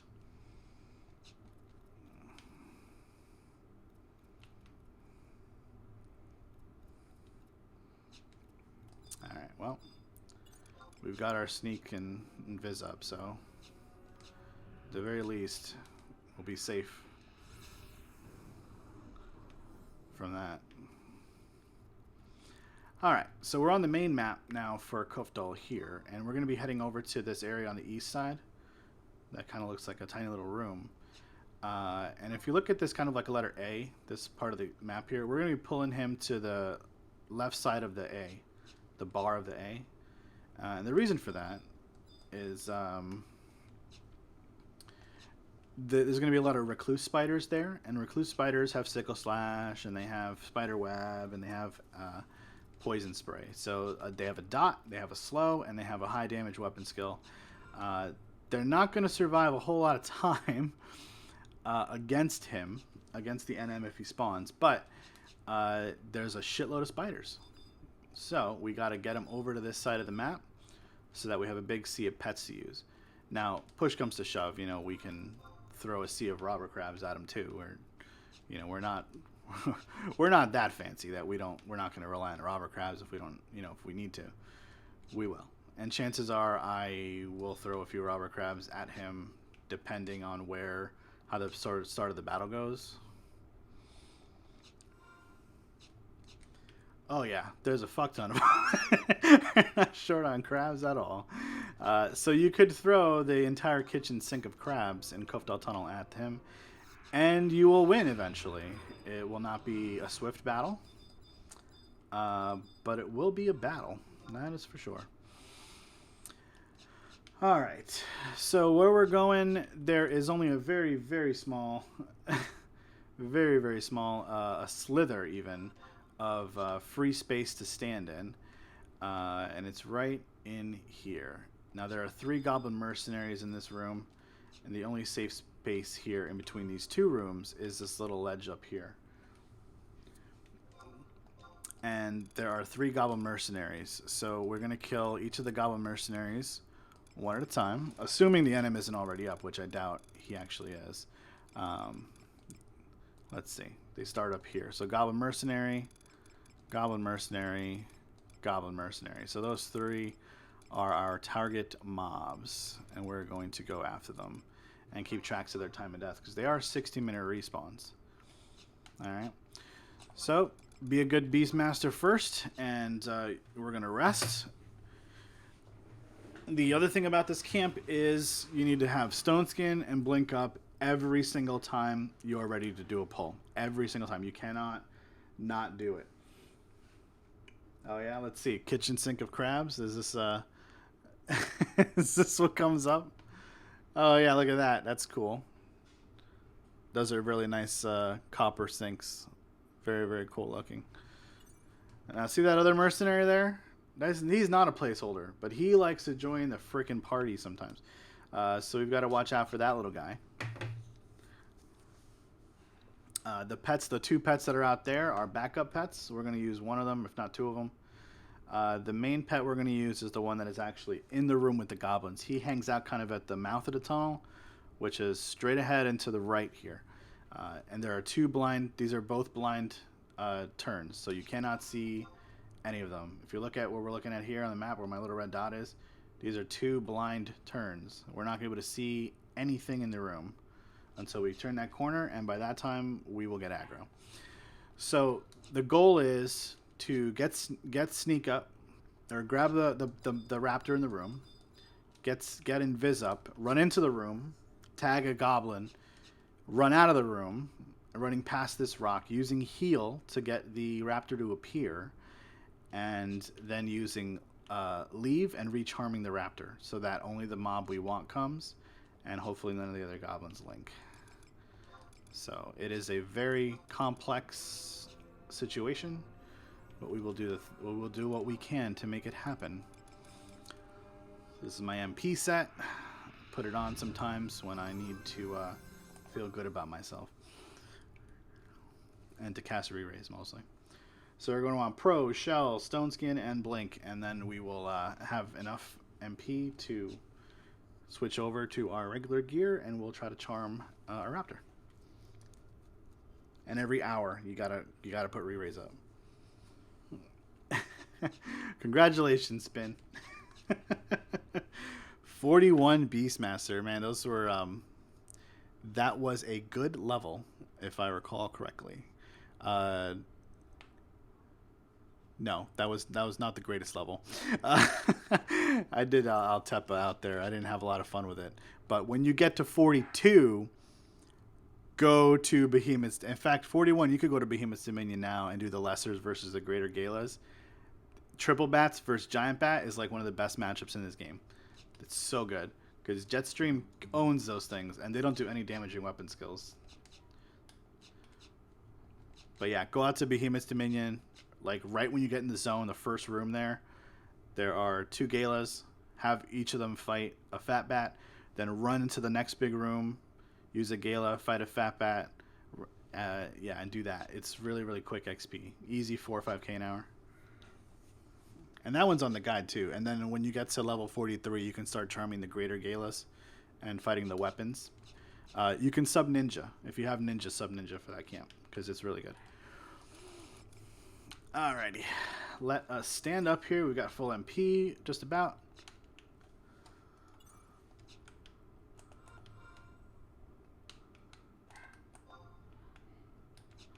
I don't know why. I'm R0ing all of a sudden. Yep. That's the server, huh? It's not me.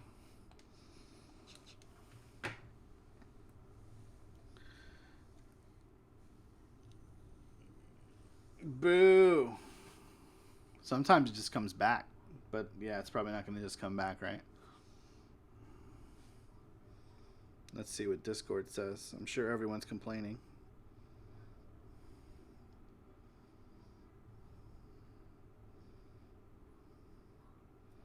Yep. There it is. So on the bright side, it happened not while I was in the battle with a bunch of goblins. So I'm gonna be happy about that one. The timing is fine.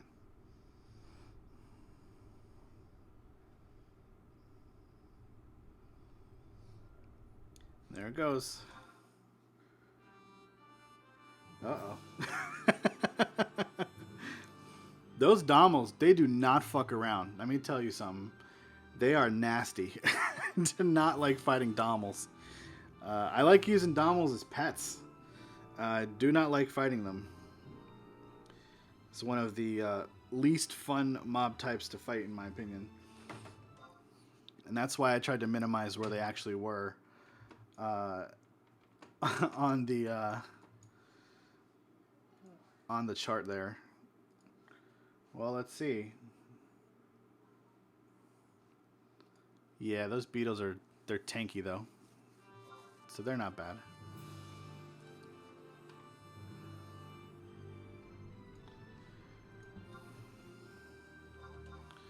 Yeah, and the good thing about beetles is they have 2 really good attacks. They have the Rhino attack and the power attack. So out of like 4 weapon skills, the other ones are trash. But if they get either of those, they're pretty good. And one has a knockback. I think it's Rhino attack has a knockback, and power attack just does a slightly more damage. It's not even noticeable. So yeah, I don't know if we're gonna get in right away. We may have to crash the client again and try all over. Problem is OBS doesn't like it when I unhook the game from it once it's like smooth and stuff. Yeah. Yeah, its power attack is powerful. It's really, really good. But Rhino Guard is freaking garbage. So it looks like the bootloader is just hanging now. So this is where we're at.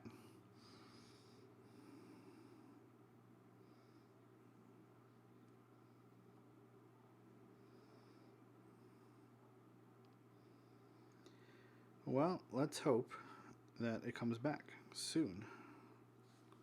I'll keep trying here.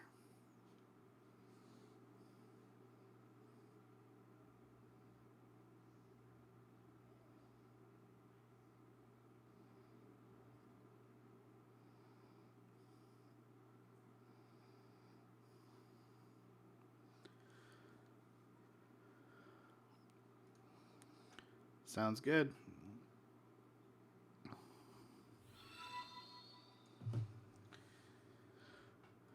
Well, thank you for the follow. I appreciate that.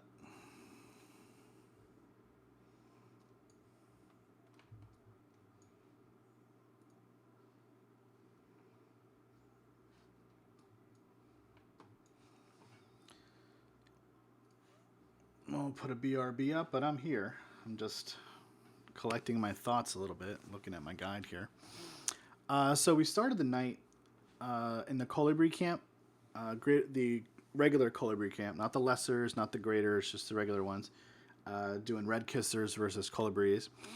And I really wanted to capture that sort of moment in time for Beast, because colibri camps, they're very easy to do, and there's really no reason you shouldn't get chained 4 with some consistency outside of mob levels just being really high. Like whenever even at level 70, when we got the level 73 colibri pop, if the leech can't hit them, and the leeches cap at level 69, so there's a 4 level difference. The leeches can't hit consistently, like you lose the chain, and there's nothing you can do about that. We don't have a herder sublagar. We don't have any way to increase the pet's accuracy right now. There's no food that does it. So if you just get RNG'd, you get RNG'd. It is what it is. But I wanted to be able to link that in my guide as a video, because the camp has little intricacies to it, which wasn't the case with the lesser colibri camp. The lesser colibri camp had that sort of pet nuance to it, where they're going to link if you aggro multiple ones, but they were sight aggro. The leeches are sound aggro, so that is more difficult to deal with. Pet positioning was not an issue, though, for the lesser colibri camp, because you don't even use sick with your pet. You just let the bee melee it down with you. You melee with the bee, and that's it. I thought it was just like a camp that's good to do, because like you need to do certain things to be successful with it. Alrighty, awesome. So yeah, looks like we're getting back in here, and hopefully we can buff up and do our thing here. Thank you very much, Finger, for letting me know. Alright, so this put me at the start of where? Where am I? Okay.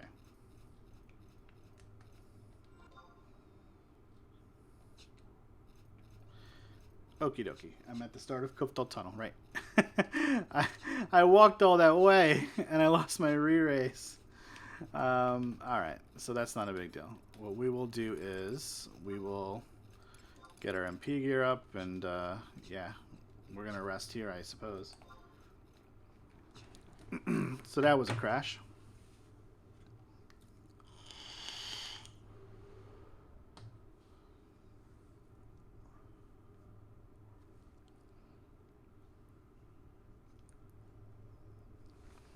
Getting MP is always such a boring thing. Like, I don't get it back very fast because I don't have a dark staff, but I only have to do this like once an hour, so it doesn't really bother me.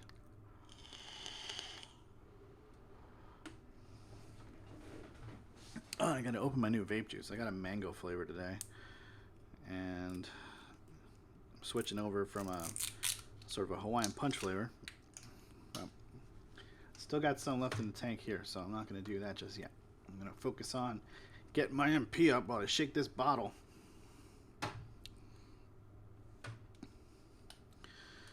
Alrighty. How much do we have? 209 now with my max MP set. I didn't even use a second ring. I didn't feel it was necessary. I ended up just making an MP set because I didn't have enough to use re-raise, which... It says that re-raise is 175 in the tooltip, but it's actually 150 to cast, and you're going to see that. I'm going to go from 209 down to 69. And you're going to see that happen, or 59. Yep, see? Doesn't cost 175, it costs 150. So, I ended up getting more MP gear than I needed, but that was okay. When we dinged 70, we bought the trainer's gloves, which just happened to have MP plus 20 on them, so that's what kind of took me over the 200 threshold. Dinging took me to like 112 MP, and then, Mana Ring, Gold Hairpin, Lamia Mansell, Friar's Rope for my White Mage stuff. Like, I just threw a bunch of crap on so I would get a decent amount of MP. Filter some of this garbage out here. I don't care about that as a person losing shadows.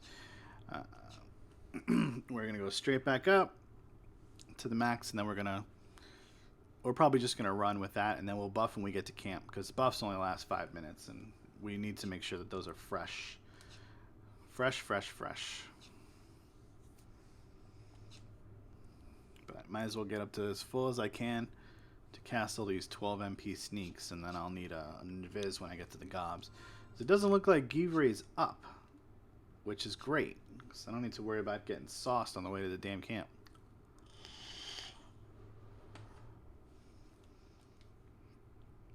Let's get a little more MP. We're almost to full here. Alright, 206 is fine. Let's get a sneak up. Hopefully it's a good sneak. Yeah, it's the best sneak I could possibly cast, so happy day. Alright, so if you're just tuning in, we did a Colibri camp for about 5k XP or so earlier in the stream, mostly because I wanted to capture it on video for my tutorials. Then we went and fought Maat, and we killed him pretty easy. We did use Opa necklace and sleep pots, and we also used an Icarus wing, although in retrospect we probably didn't need to do that. What we did realize was that the ready command, sick command bug does exist the moment you engage with a Beastmaster. A Beastmaster's pet. Game just gets confused and just borks. So I wasn't even able to use Big Scissors more than once, which was in the opening volley. So despite the fact that I was locked out of using my Beastmaster abilities because of a server bug, I was still able to defeat Maat pretty handily. I think I took about 200, maybe 300 damage in total from the pet. I killed 2 pets, and then I rampaged Maat from about 30 something, and he just gave up right then and there. So I used Courier Carry rather than what some of the other guides suggest, which are Panzer Galahad or Life Drinker Lars. Courier Carry was more than adequate for that fight. So you might be saying, well, why don't you use Courier Carry for this camp, Ash? Well, you can't use jug pets here. If you're going to do pet pulls, you're going to use 2 jugs every time you do pet pulls. So not a viable thing. The raptors that we're going to be encountering will be sufficient enough to take down the things that we need to kill. With our help, of course. We're going to need to help them. We can't just let them do their own thing. And we are going to be trying to pop Bloodthirster Mad Kicks. So if you tuned into the sort of impromptu stream on Sunday, you watched me pull my hair out for 4.5 hours while I tried to spawn him to no avail.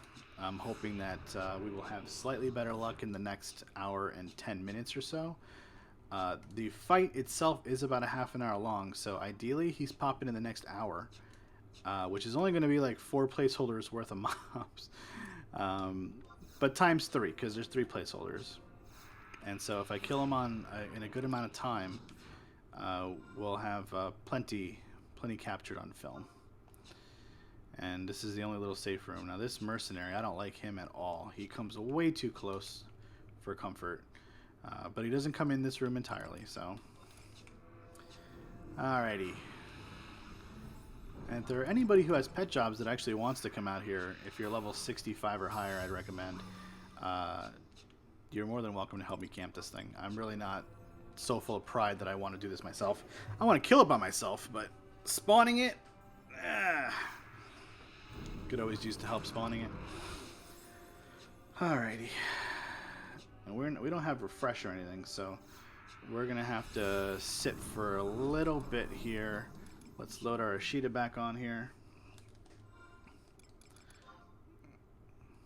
And we have plenty of pet food, right? Yeah, we do.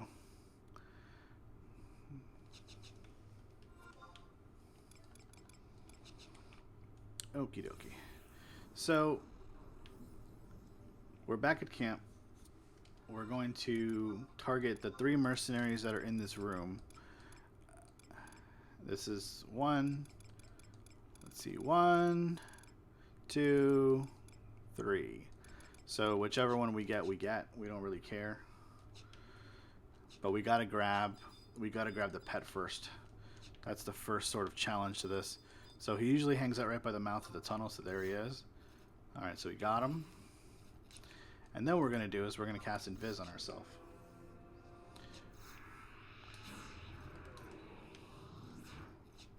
Alrighty. So now we're going to have to find a mercenary to pull. And it's going to be this one right here.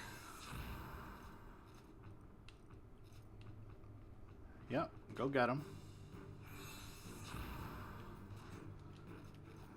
And then what we need to do is run out here and hope that when we use heal, that the raptor comes to us. And that's been one of the problems, I think, this entire time. Because this raptor, he gets stuck. Yep.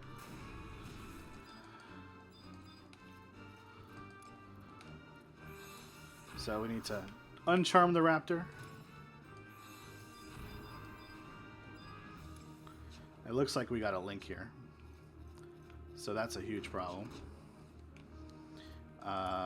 It's not, well, you know what, it's not a ginormous problem, but it's a problem. That is not the mob that I want to target. I want to target this one. Okay, so we may lose this pet. It's very possible that we lose this pet. And I don't know why the alchemist stuck around exactly, but he did.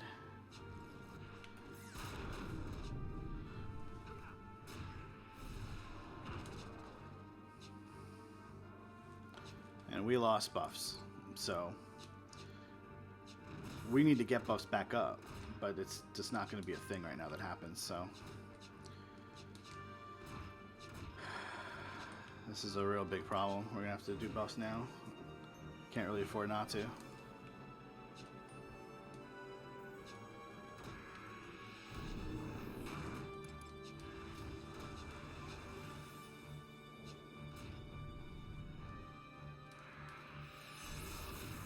Alrighty.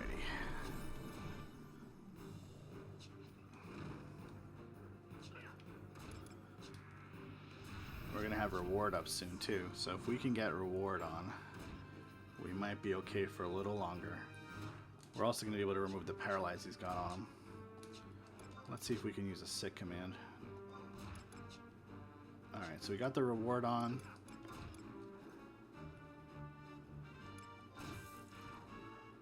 I don't know why I can't use the sick command.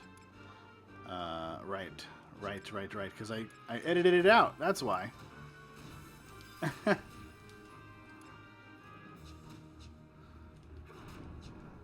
So let's see if we can kill this guy.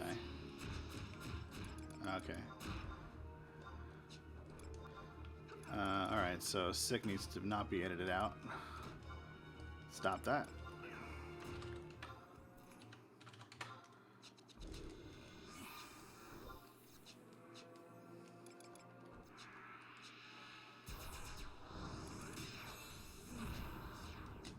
So it's gonna attack me now? Yep. Okay, wonderful. That's fine. We're gonna have to kill it.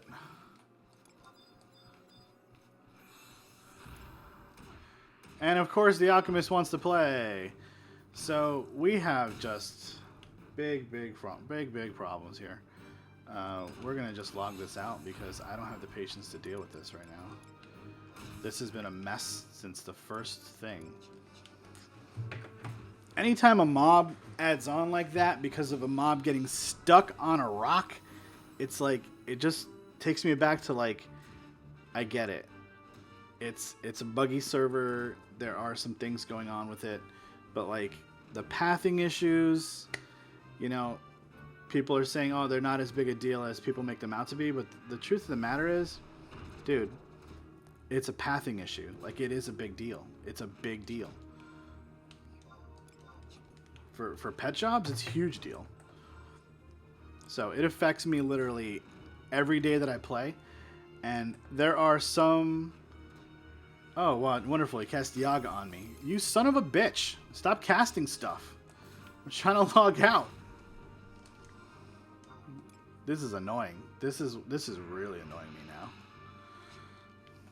Let's try again for the third time.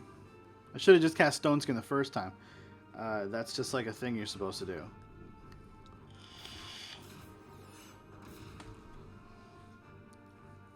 So we're just logging out. And then we're going to come right back in. It'll reset the mobs and all that other stuff. I should note the time of death on the mercenary, though. 22, 42, 57. All right, this has just been a mess. Since the first train, it was like a huge mess.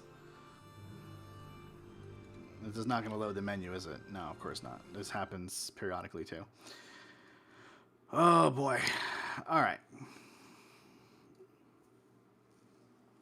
So we've got a time of death for the first placeholder. There are still 2 in the room. And we saved our raptor. So, you know, there is something good that came out of it. We were able to salvage the raptor that actually lives in the room. Yeah, I didn't want to shut down. I just wanted to log out. So, and come right back in. But yeah, I used to shut down, but I just want to log out and come back in. But sometimes the menu doesn't load. It's like 50-50. So we're gonna need to rest up MP now, which is really gonna throw off the time of the placeholders. So we got 22, 42, 57 is the first one. So we're gonna mark that in our party chat. And what I've learned about this camp is never, ever, ever try to approach the next fight without just being fully buffed, because it's just something bad's going to happen, you know. What I've noticed is occasionally the alchemist, which is the white mage type, will stay and not turn around the moment you use leave. He will stay with you, just like that one did. And it will link like right away, rather than doing a turnaround and going back to its path. It will just like step. It'll start. It might cast a spell. It might like try to cast like protect randomly on the mob you're fighting, and it will hang around, and it will screw you over.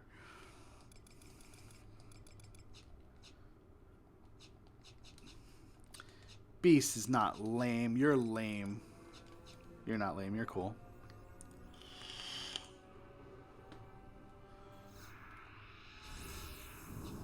Alrighty. So let's see if we can find where our raptor buddy is. Oh, he's not full. That's fine. We're going to have to use another raptor then. That one's not full either. But this one is... Alright, so now we're going to need to use sneak and invis this time, because the raptor is in the room. So we cannot risk aggroing the raptor and also aggroing all those goblins. So this is just pet pull hijinks, okay? Again, if you've never seen this being done, I'm doing it now. Alright, so this is good because the mob's farther away. He's like going into a room full of mobs. He's going to link literally the entire world onto him. I'm going to use heal. He's going to appear here. Then I'm going to use leave. And I'm going to recharm my pet and have it fight the mercenary. So you see how smooth that one was? That's how it's supposed to happen every time, people. But it doesn't.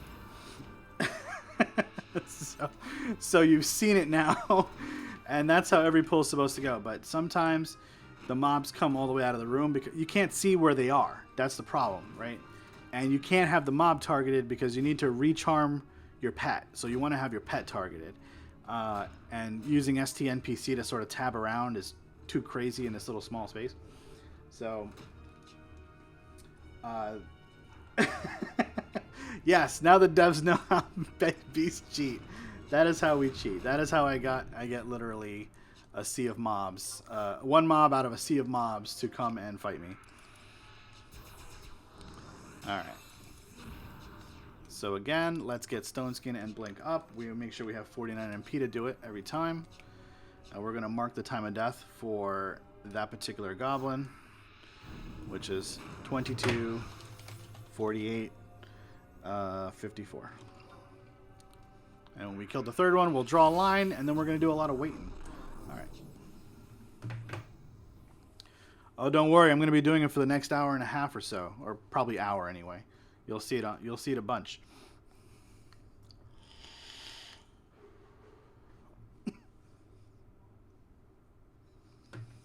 Alright. So that goblin bandit you see wandering out here, he and the tamer both come out of the room that far. And that's why this is literally the only safe spot. Because he will also turn to look in this direction. And if you're even like 2 ticks to the south northeast there, you will get aggro.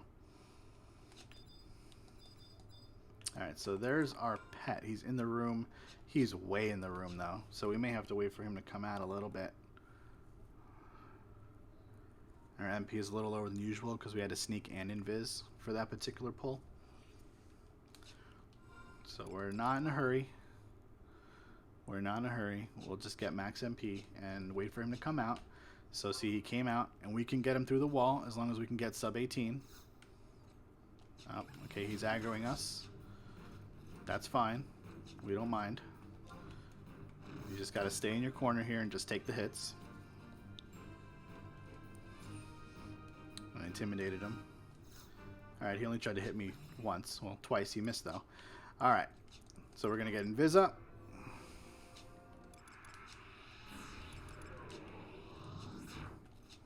And we're going to go in that room.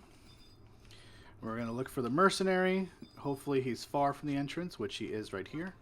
And we're going to use fight. Alright, which does not break invis. That's why this is possible to do. And then we're going to try to put at least 35 distance between us and the pet. And we're going to use leave or heal. He's going to pop to us. And then we're going to use leave. And only the mob that we want hopefully comes after us. Just like that.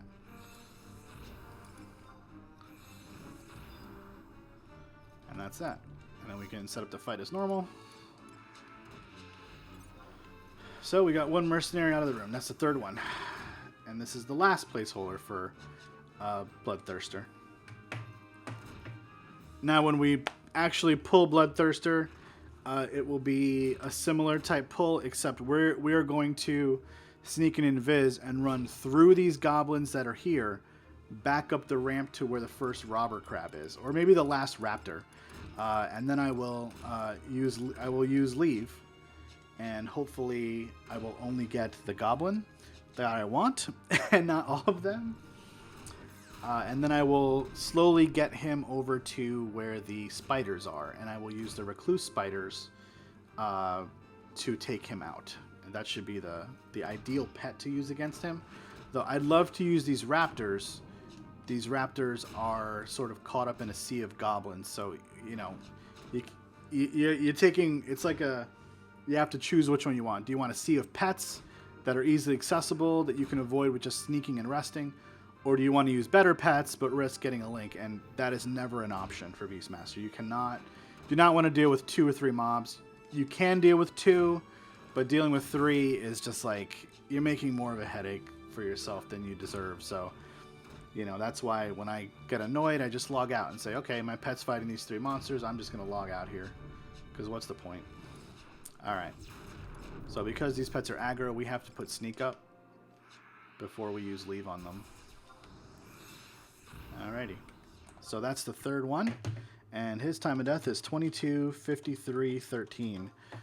And that marks the 3 placeholders. So now they're in our chat log. And the next spawn will be, let's see, if we round it up to 43, it's going to be pretty much exactly at 11 o'clock that the next one's going to spawn. So we've got 6 minutes, guys. Which means I'm going to get a drink of water, which I have right here. And I will answer questions about Beastmaster if you want. I don't think you're going to have any. I get like questions every week and I answer them, so... If you still need to know something about Beastmaster, please feel free to ask while I sip my drink and maybe fill up my my tank with my e-juice.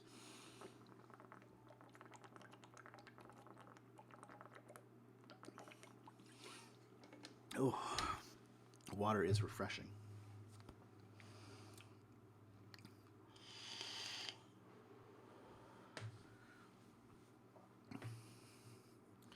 There's that mercenary. Loves to sit there. So, you know what I might just do is I might just kill him. Because then he won't be a bother. Maybe that's a good idea, right?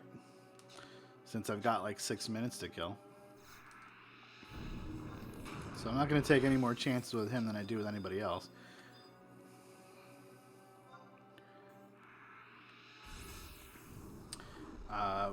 We usually prefer our water ice cold. I knew he was going to aggro me, which is fine.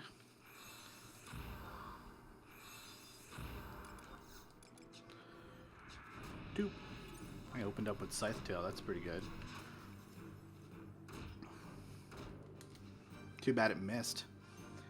I actually really I like all my drinks like super cold, and like my wife doesn't get that, but like I won't drink even my soda at home. I won't drink it unless it has like a million ice cubes in it.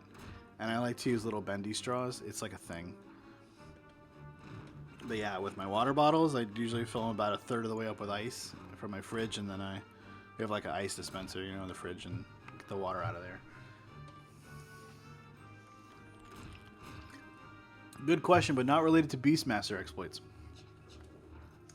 And what I'm doing right now for this camp is probably the most exploitive thing you could do on Beastmaster.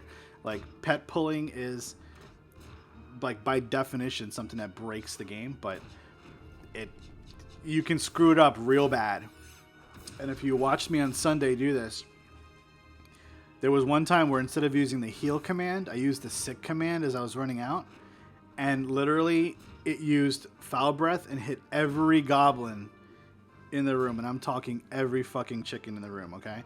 And I was toast. I was toast. Nothing I could do was going to matter because I couldn't log out fast enough before all the goblins killed my guy.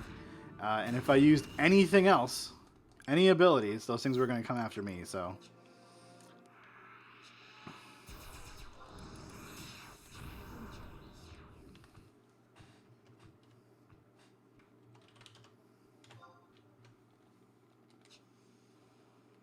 Yep. That's pretty much what it was. So I just, I tried logging out, but I knew I wasn't going to do it, and I got killed, and I used my rest, because I had re-raise up, because you're supposed to keep re-raise up. Oh, how's it going, Warrior Testimony? We're not going to need you, so see you later.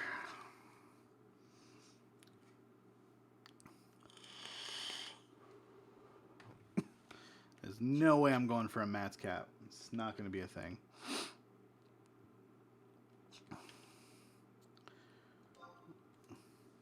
I usually just hit like a random command while I'm healing so that I see the timestamp pop up. It's not like a nervous tick or anything. Although me doing this shit with my macros, that is me being like bored. I do it a lot.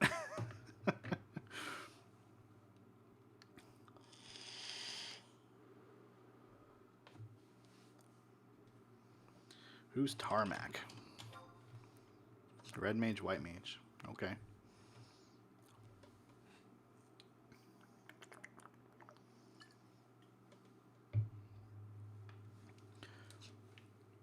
All right, let's see. About 2 minutes before we might see a potential spawn here. 2 minutes and a little bit more. So TOD is, yeah. So you always got to add like 40 seconds to these things. They have a pretty wide window to spawn.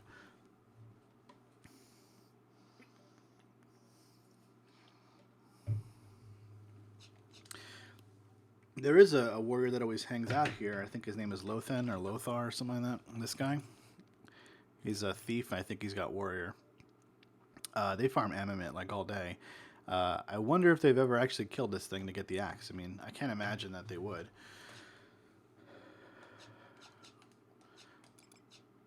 Alright, let's refresh buffs. We want to get a new stone skin up. And Blink can be overwritten, but Stone Skin can't, so you gotta debuff Stone Skin. And then we'll heal up our MP, and we should see a spawn by then. Or it could be Bloodthirster, it could be a Mercenary. We don't really know. We don't really know. But yeah, about a minute. Minute and 10 seconds or so.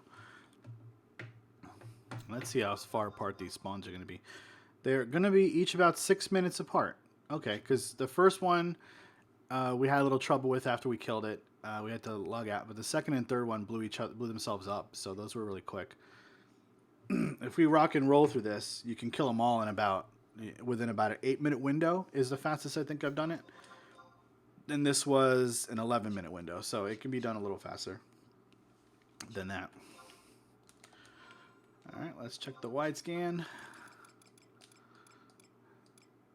I think the first mob in the list is usually an alchemist. This guy right here. So there's a mercenary that just popped. So that's our next target. Alright, let's find our raptor. Let's see if we can target him. Yeah, the mercenary is actually right there by the door, so.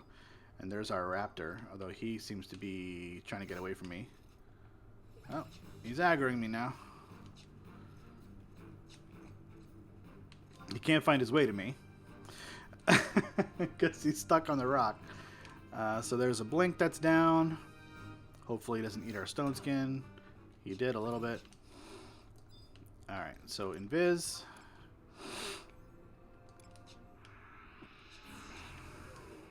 Sometimes we can get the one right at the door here without actually aggroing any other goblins. It's rare, but it has happened. And we might have actually just done it, so. Yep. So sometimes you get lucky, you can just nab him all by himself. But that's usually not the case. And if that was Bloodthirster there, that would have been a beautiful pull. Because it would have been so much more predictable to deal with. Like, oh, I just have to worry about him. I don't have to worry about releasing my pet and getting smacked a million times. Like, cool. But that's never my luck, so I don't know why I'm even having that fantasy right now.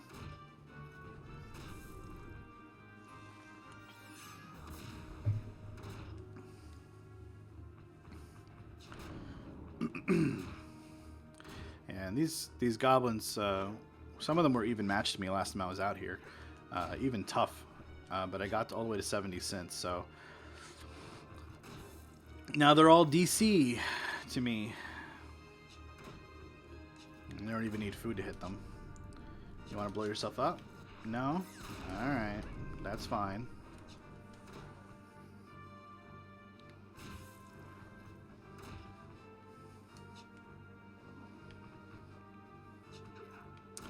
And as usual, we're going to mark this guy's time of death when he dies. Cast sneak and then leave.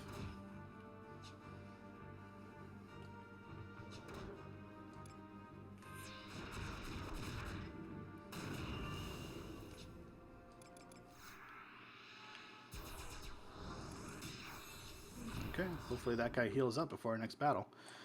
Alright, so new time of death 23:02:21. That's what we're looking at. And the next one will be spawning at, let's see, that would be, if it's 49, that means about 05. So we've got about 2.5 minutes here before that'll happen. So in 90 seconds we'll buff, we'll heal, and we'll be ready to go for the next one. Hopefully, if we keep having good raptors like that, we'll get him healed up real easy. Because if we could keep using the same raptor, that's ideal. You know, as if we don't have to go into that room over there, that would be the best, the best thing possible. And I really should have killed that alchemist out there too, when I killed the mercenary. But now it's kind of neither here nor there. And the reason for that is you have to run past this rock sometimes before you use heal to make them pop to you. And if those goblins are nearby, they get you. And since you can't see around this blind corner, that's where that other Dionychus is, this one over here, it's just, it's a pain in the butt. It's a huge pain in the butt. Double blind corners in this camp is no fun.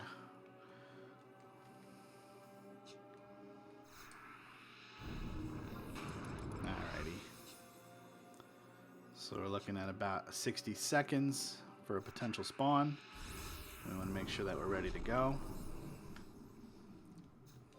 Double check our time. Yeah, we're about right on that one.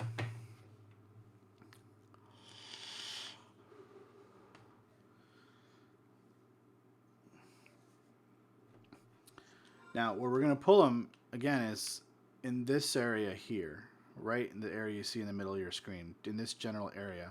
Because that's where the recluse spiders are. There's some other mobs along the way. There's a diplopod. The scorpion, which we might actually use. Depending on where he is in relation to the robber crabs. It's really going to depend on how much we want to slow him down.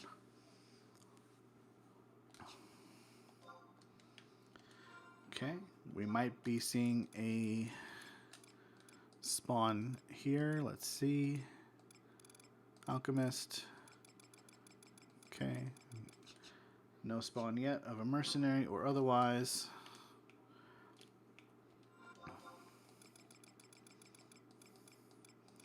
So far down the list to get to these guys. Alright, so it's a mercenary again. You see that?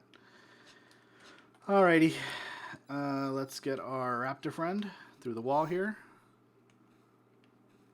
If we can get him. Oh, he moved away. That's the problem. Oh, can I get him? Oh, I can't get him. Oh, hopefully that bandit doesn't turn. Yeah, that was risky. Come on, buddy. You were just my friend like a minute ago. Do you remember me? We were going to go out for drinks after this. Alright. Just checking where the other mobs are real quick, because... Alrighty. Let's find that mercenary. He's in the sea of mobs somewhere. There he is. If I could get him targeted, jeez. Oh man, he's gonna have so many mobs on him. It's ridiculous. Alrighty.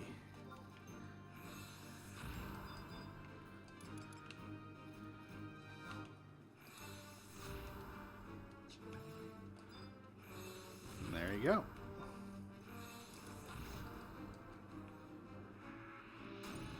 Easy peasy, right?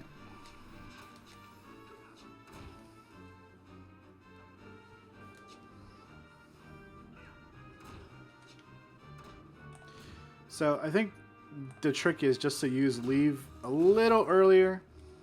Like when I see them coming around, like they might be coming around the corner, to take advantage of that and just use leave and just get the mob himself come.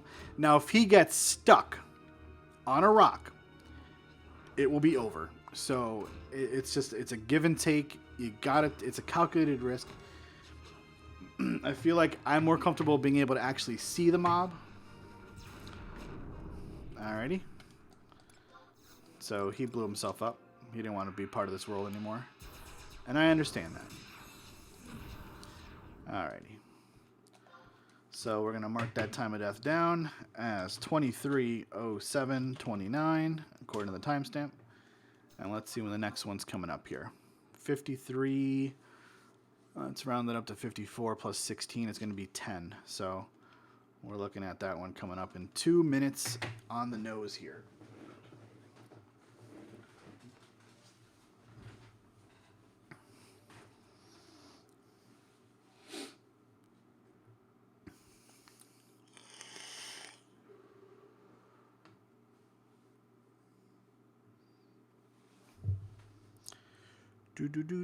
Do.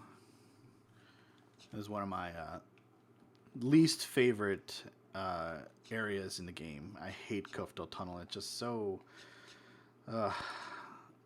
close quarters, and this camp in particular, it's just really tight in here, man.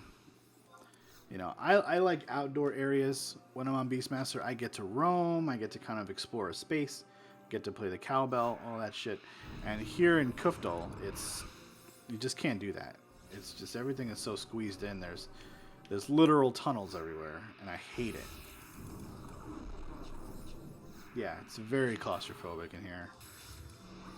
And I just realized I needed pro and shells, so now I'm going to need to get more MP than I initially planned for. But that's okay.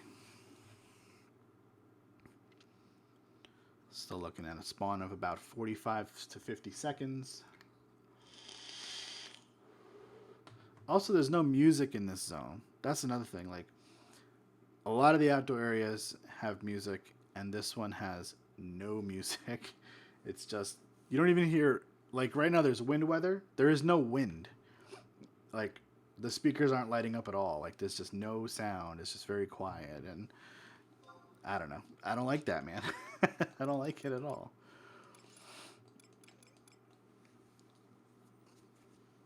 Okay. Well, let's get back to business here. We're looking at a spawn. pretty much right now. He should be up. The spawn should be up. Where's our alchemist? Alchemist. Nope. Not up just yet. 42. Right on the chart. Behemoth's Dominion. Convert the lesser galas to 42 before you, if you want to start that way, or you can do an in cycle convert where like you kind of let them die on purpose. The problem is they won't die because those giant bats are not very threatening. They are easy prey for triple bats. Alrighty, we got the goblin. Yeah, I mean you could go there now as well, you know, if you wanted to, because those pets are 40 to 42, so you could totally go there now if you wanted to.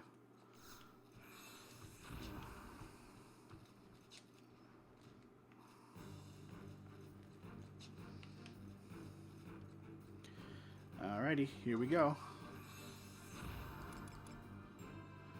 Alright, I'm going to use leave.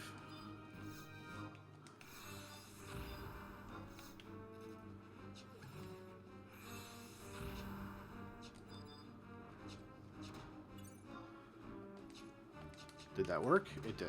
Alright, good. We're going to have to pull this back in a little bit here, though. We're too far out there. Alright, so we got our mercenary, our third and final mercenary here. But yeah, that Behemoth's Dominion camp was one of my faves. And that one was one I had to kind of discover. Like, there was a note somewhere on it, but it wasn't, in one of the guides, it wasn't like very descriptive of what you were supposed to do in there. So that's why I wrote a pretty detailed section on those particular ones. But it's a scale up, you know, use lessers to kill graders and then use graders to kill the demonic weapons later. And definitely sub ninja. Definitely sub ninja.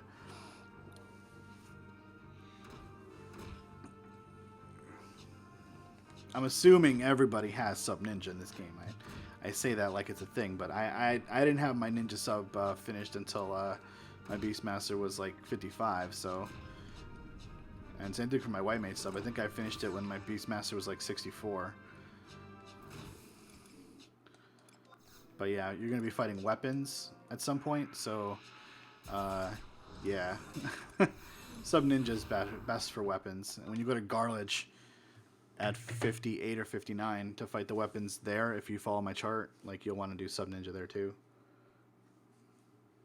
Yeah, you're good.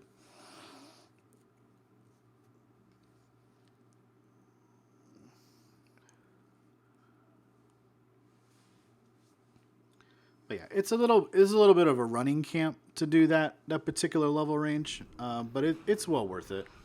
Like I recommend staying there all the way till you hit 46. It's a little bit of a grind because you'll be doing like the weapons only pop 2 levels, 45 and 46. So at 45, like you know they're going to be EM half of them, but you can get chain 4. So I mean, where else can you get? You know, easy chain 3, possible chain 4s, you know, at that level range. And I tried more Altepa Desert stuff, but the only good stuff out in Altepa Desert, once you get into the mid-40s, are the Desert Worms. And the Desert Worms only come out at night. The Galas and the demonic weapons are up all the time.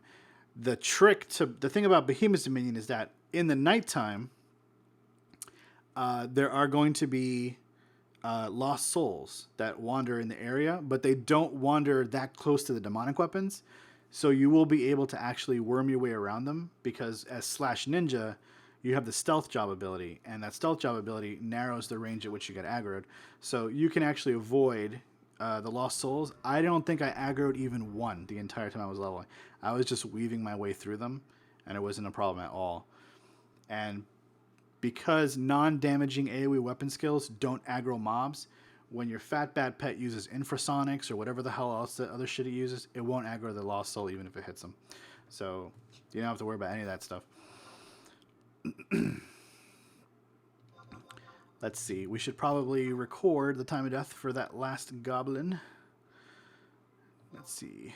So 23, 12, 54. Nope. And mark it.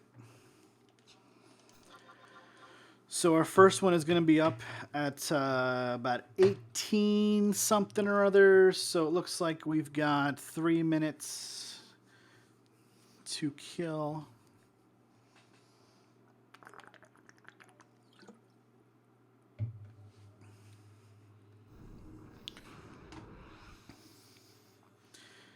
And as much as I like recommend the chart that I wrote, because obviously I wrote it, and I experienced every one of the camps that's in green on the chart, I XP'd there, and I did every single point of experience in the way there. And my notes are very detailed, or as detailed as I can make them without being too wordy.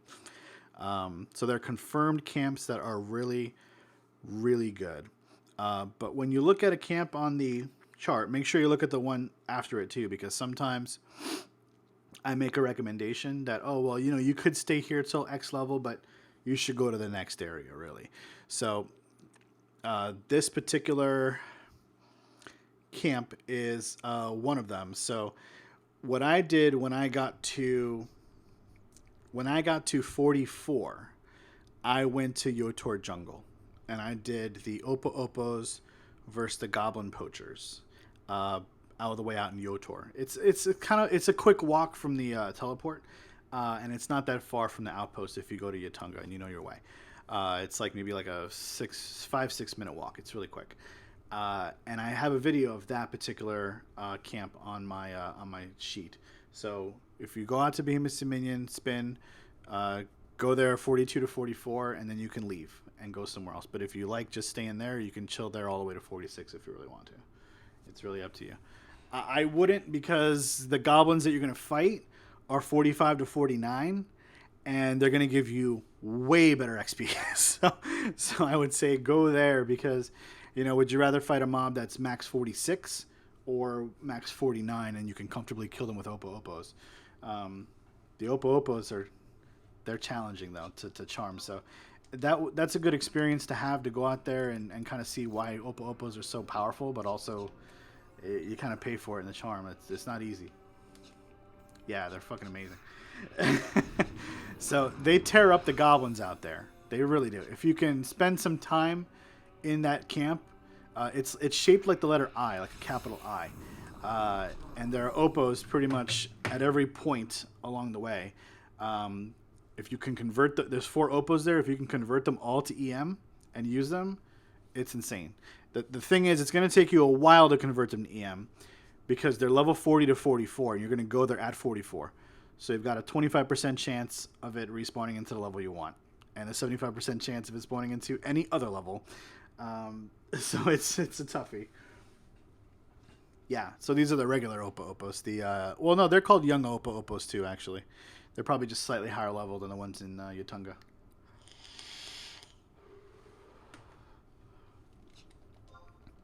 All right, we should have a spawn of a mercenary or our NM, depending on how things are going.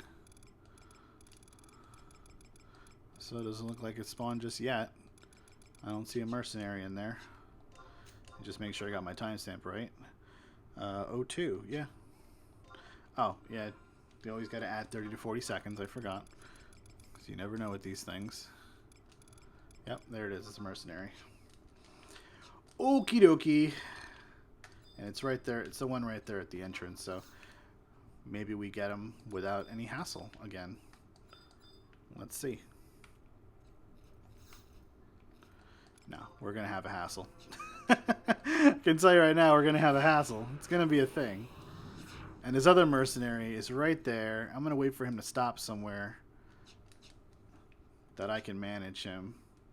Okay, that's, if I can do this fast enough, that might be okay.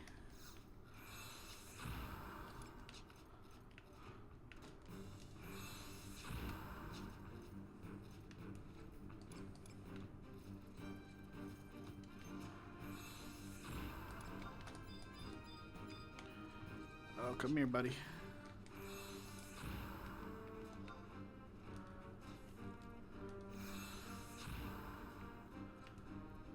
Yeah, this didn't work out that well. Because this guy is getting... He's getting stuck, is the problem. And if I get all these mobs on me, it's going to be a big deal. Come on. Nope. I think they're all on me now. So, yep, that's going to be death for me, probably.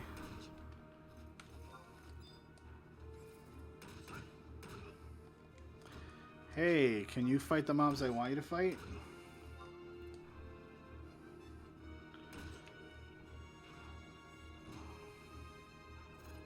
Let's see. Hit the bandit. And now I have to have him hit the spider, so... This is all going to be fun.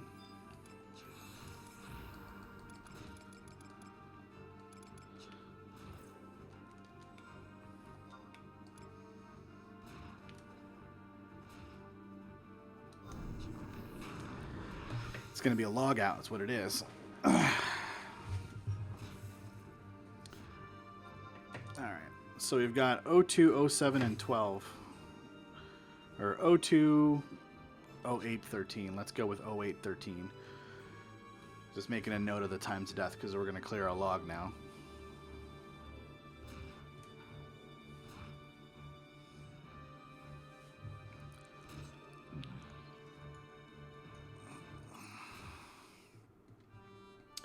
Yeah, I don't like it when the mobs get stuck. That's what happens when the mobs get stuck.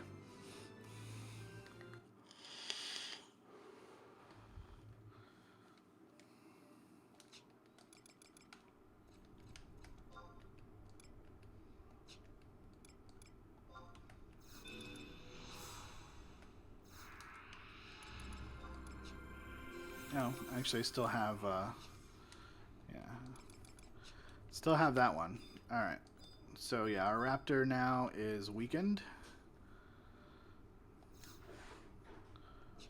Bring him over, though. Why not?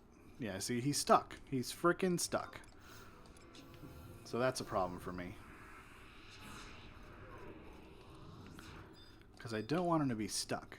I want him to be able to get free of wherever he is. Yeah.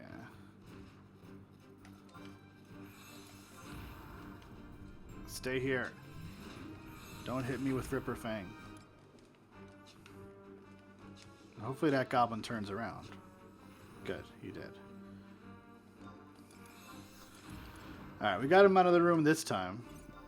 I got slowed by Ripper Fang though, so that's not appropriate. Let's erase that. Just screw you. My own pet trying to sabotage me.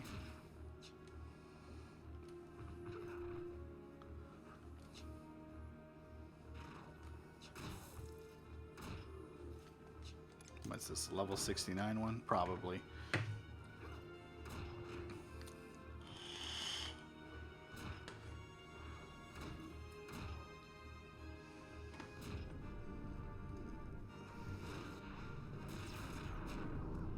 Oh, cool. He died that quickly.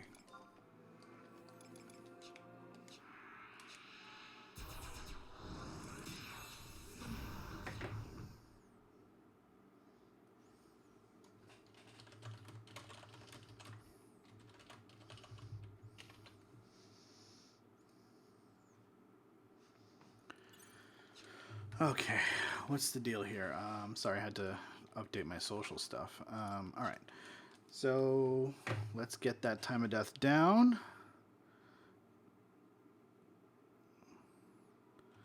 Uh, 23, 23, 45. And we had 08 on the last one. Ish. But we need a lot of MP now because, yeah, we do.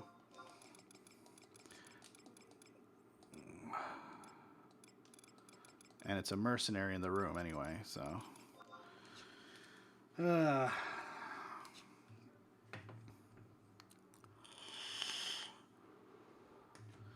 Trying to spawn this mob sucks. And I tell you what, when I'm gonna kill this thing when it spawns. I hope. If not, I'm gonna come back and try to kill it. And then I really hope I get the drop. I mean, I can't really. I feel like, damn, if I don't get the drop, this whole thing will have sucked. So I'm really hopeful that it just drops and that the gods of RNG are just nice to me. And I know that that is a pitiful thing to think about or bank on in this game. But you know what? Everybody has their day, so I'm hoping that today is mine. Alright, let's see if we can find our dino friend. He's way in the room, probably. Yep. Oh, no, there he is. I don't think he's going to be accessible unless he runs towards the door here. Oh, he's coming. He's coming. He's like, hey, I like breathing. I don't like being in this room full of goblins. Well, guess what, buddy? Nobody does. Except those goblins. And I'm sure one of them is like, yo, who stinks around here? You guys live in the bottom of a tunnel. You don't shower. I'm sure of it.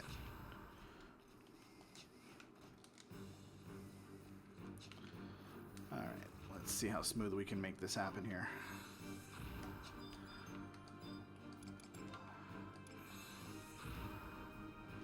Not smooth at all, because we just mischarmed. And we're going to want to not aggro everything. So this is why we stone skin and blink, because sometimes we mischarm. That's a normal part of beast life. Sometimes we mischarm. Oh, charm didn't go off that time. There we go. Alright. Sweet. We're going to get stone skin out. Because we want to fight. And we can't really risk dying to bomb toss. And I think we're going to need to recast re-raise as well. Because if the next spawn is the NM, we're going to need that re-raise on full time. Oh, I don't have enough MP for that now. Stone Skin was... I had to make a choice. Blink or Stone Skin. And Stone Skin is always the choice on gobs.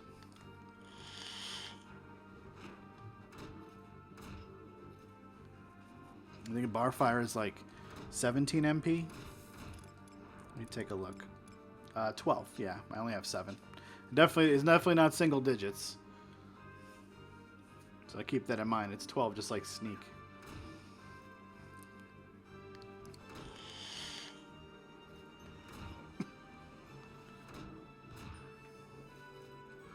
Oh, that alchemist.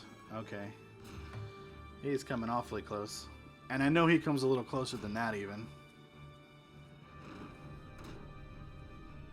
There's the bomb toss that my stone skin is saving me from. That did 204 damage.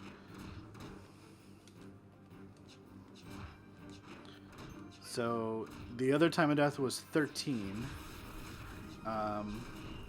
The problem that I have right now is that I cannot cast Sneak to let go of my pet. So here's what we're going to do. We're going to take a little bit of a risk here.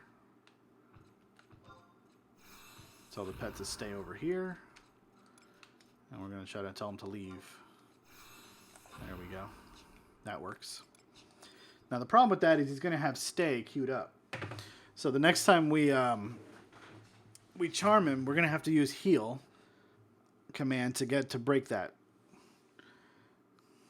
But I need him to be regenning HP. So that's really important. Alright, so the next one should be up. I'll mark that time of death in just a second here. Alchemist. Mercenary, that's the one outside the room. Okay, so 23, 28, 32. It's that time of death for the second one. And how far apart did they die? Only 5 minutes, okay.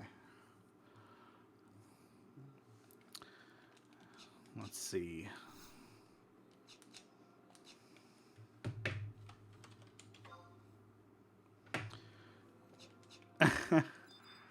Who is this little guy out here? What's he doing?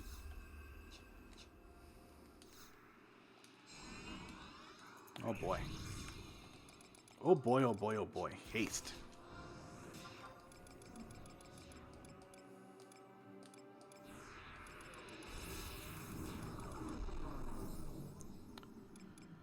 So it hasn't respawned. That's curious. Oh wait, maybe that was it right there.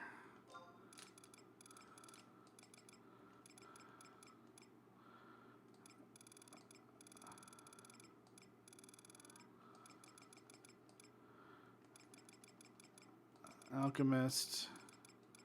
Yeah, it hasn't respawned yet. So let's just get MP. We're gonna have to refresh our re-raise either way.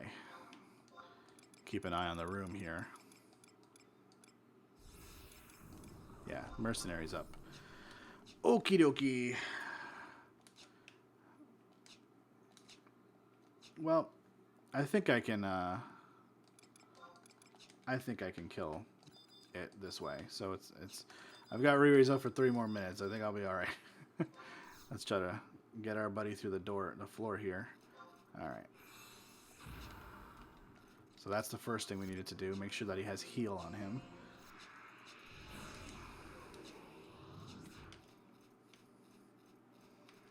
And the mercenary is thankfully in the back of the room. That's where we want them to be, because it gives us more distance so that we can use heal and have him appear by us. It's really the ideal place. Like if I use it here and whatever, he comes out running at me. Now he's stuck though. See, this is a problem. This is the problem that I have with the pathing. He needs to come out of the room.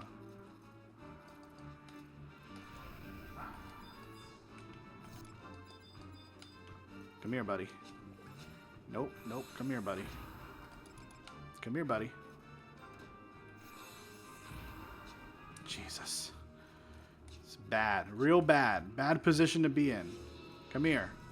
Jesus, man. The pathing sometimes just kills me. I mean, it didn't kill me, but it was pretty bad right there.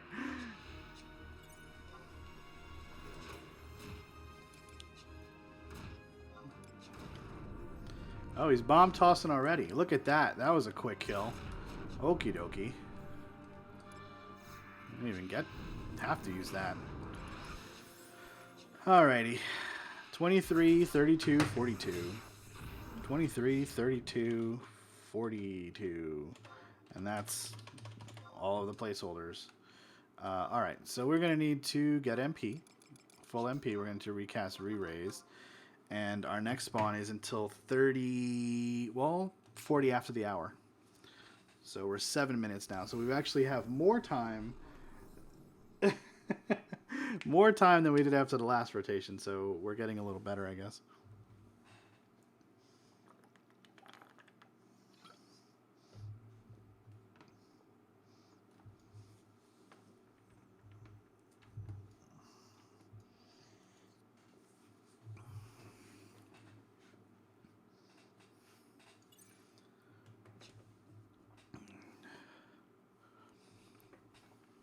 We've got lots of time to get HP back, so we are not concerned. And I'm pretty sure this thing pops with placeholders. I don't think there's any fanciness to it or, anything you got to worry about extra. Like, does it pop 1 minute or whatever, like after the times of death or any of that bullshit. So what I'm going to do is probably kill the mercenary right there once I get re-raise up and stuff and whatnot. This way there's a good amount of time between these 3 placeholders and the respawn of that bro out there.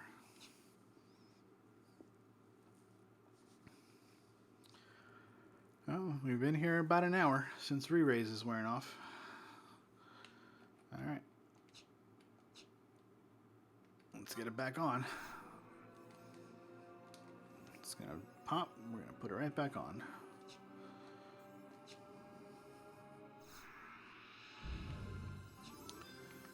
Alright, let's try to grab one of these guys. Let's see if we can grab this mercenary without the alchemist seeing us. Shouldn't be that hard. Nope, come on back. No, I want you to come through the rocks. You don't want to come through the rocks. Okay. Well, then you better not fuck this one up. No. You know what? I don't trust him not to. I don't trust him not to screw it up. I need this animal to come through the rocks. I don't trust him. It's just not a thing. Like, I'm not taking a risk like that. Just not. It would just be sloppy.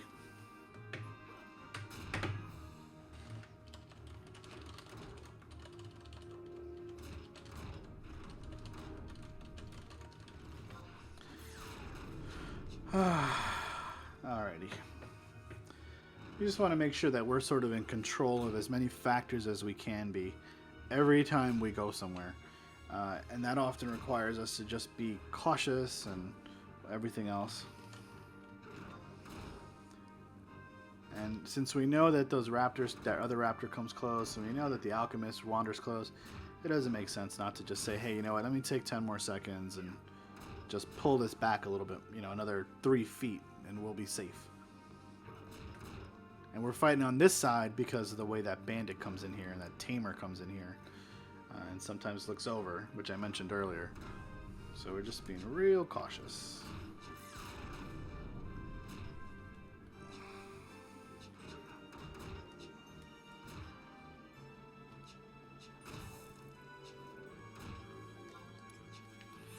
Alrighty.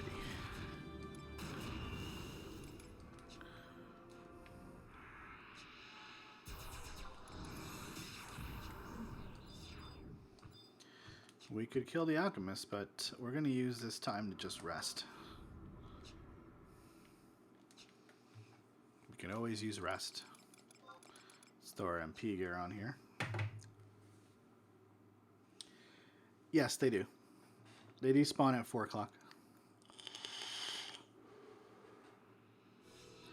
But I'm telling you, they won't. You'll when you're out there for like a couple thousand XP, you'll see their movement patterns, and it won't even be a problem. I think there is one weapon that pops like in the corner of the bones in the wall, and there's a lost soul there. If you just pull him all the way into the corner and put your back up against the Sermit, you're fine. Like the other lost soul won't aggro. The lost soul won't aggro you at all. I think that was the only problematic one.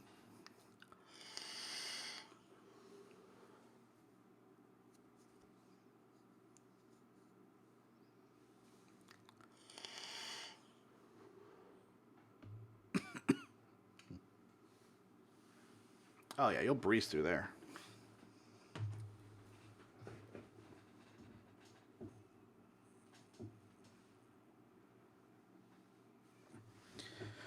All right, let's see. Let's check the time on our spawns here.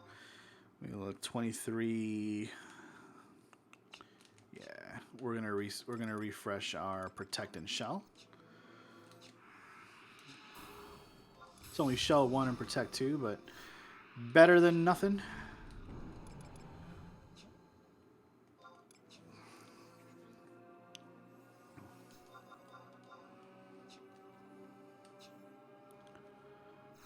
Get Blinking Stone Skin back up.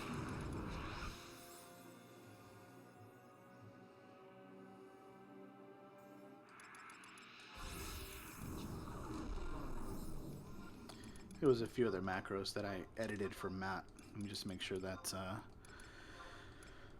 those can stay just the way they are, I suppose.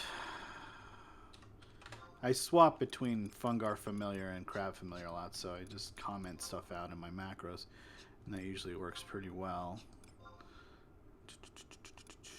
Let's remove that, so we don't need it.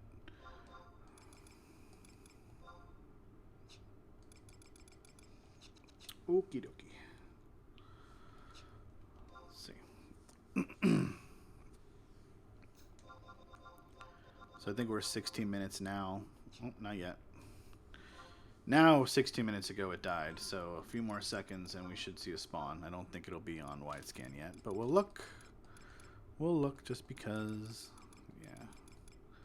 It always takes another like 20 to 30 seconds, sometimes 40. We can start looking for our pet if we want to.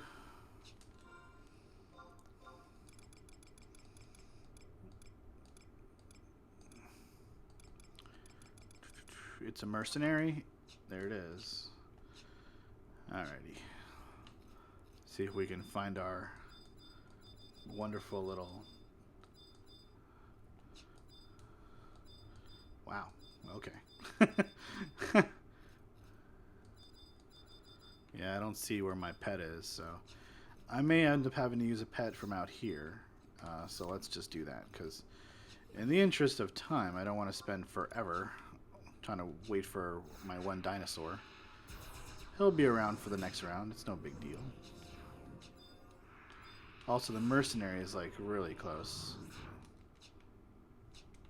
Oh, did I use heal on him? Yeah, right. I always use stay on these guys. Alright. I need you to come through these rocks. Yep, just like that, buddy.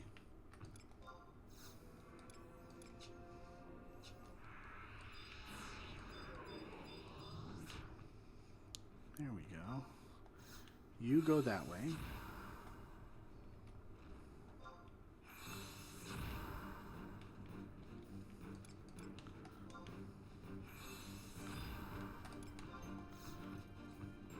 Where are you going?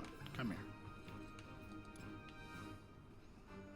Now that bandit, that's part of the bandit's roaming area, but he's going to turn around anyway.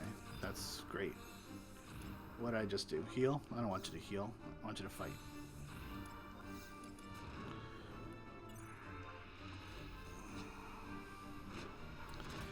Perfect.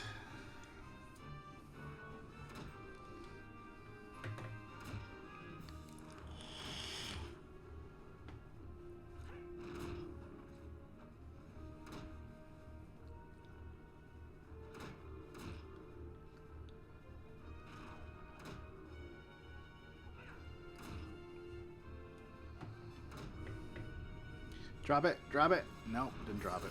That's okay.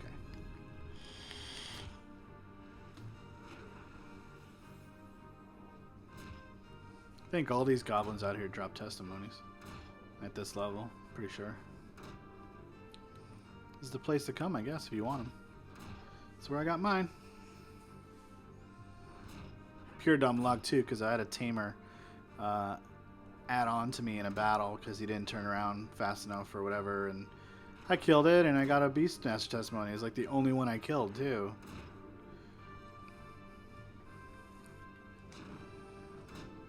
So it would be really nice to see this thing spawn tonight, but we're sort of running out of time here. I'm getting tired, and I don't know that this guy is going to have the strength to make it through.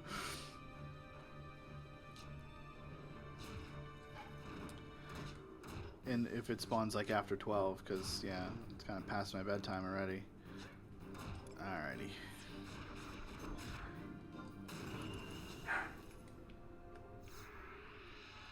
Yep, and I have no idea when it spawned last. I really don't think anyone kills this thing though. Like, who would come out here to camp? Who is as loathing as I am to come out here and kill and camp this thing? Honestly.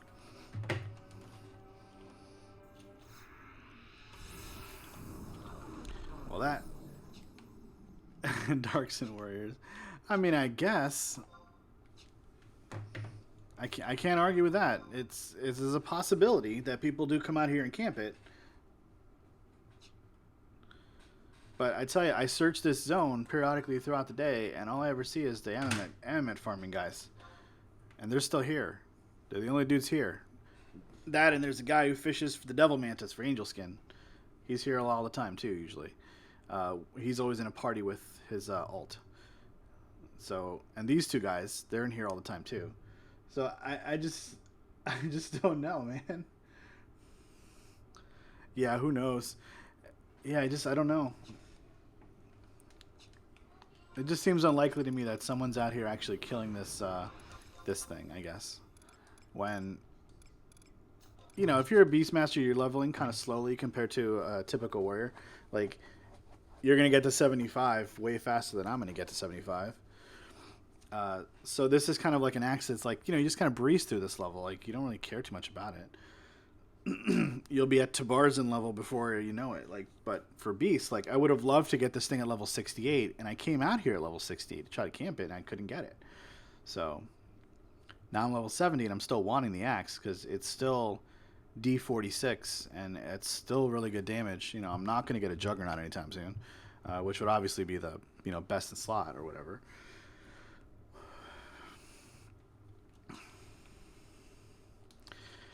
Yeah, it's got strength on it, so it's good. No doubt about that. All right, so it just should be a spawn up. Let's see. Alchemist, alchemist, alchemist, mercenary. It's a mercenary. It's always a mercenary. It's never bloodthirst or mad kicks, for whatever reason. There is my raptor buddy. There's the bandit who came out to protect him. Alright. Let's get an invis up and play our parlor games. Parlor tricks. Where are you? There you are. This is a shitty ass invis too. It's a terrible invis. He is way in there. That's what she said.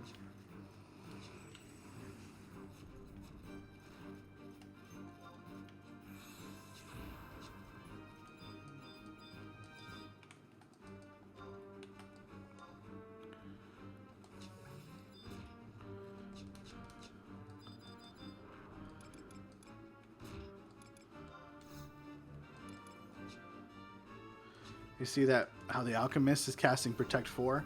I don't know if he's going to link or not. He didn't, but sometimes he sticks around. Like, if he doesn't cast Protect 4 on himself, he might cast it on somebody else, and because he's still facing in that direction, he might link, but I think he was just far enough away not to link, so that worked out to our benefit.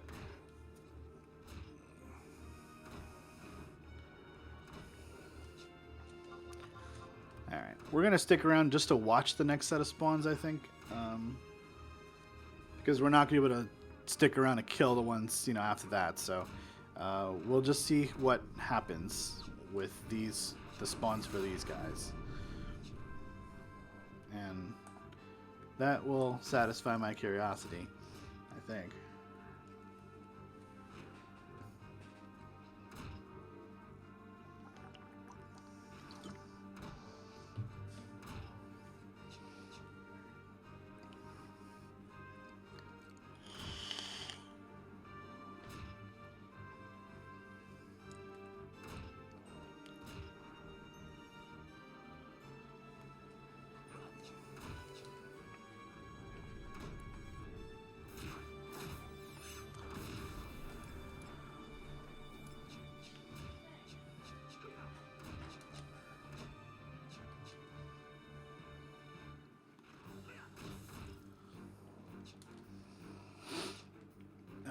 These goblins have a lot of health.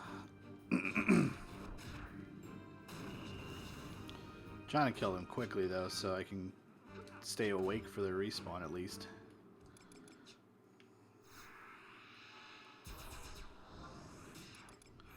Alright, you go over there, buddy. Let's see what the next one is. 32, so it should be spawning pretty soon actually. This one is 23, 48, 46.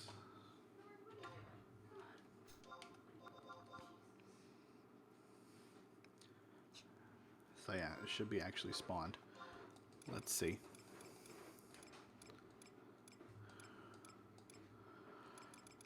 Oh, yep, it's a mercenary.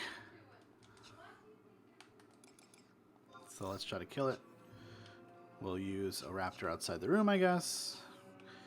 And then we're going to stick around and watch these guys respawn. And that's going to be probably the end of the stream once they all respawn. Unless we get an NM, and then we'll extend ourselves a little bit here. We did start 40 minutes late, so I'm not trying to do more than I need to, but let's see if we can get this thing to spawn. Do our best.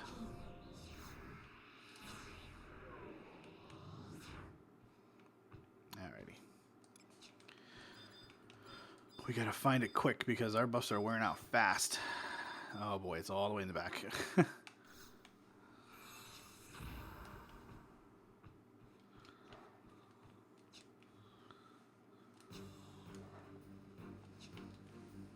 Alrighty, here we go.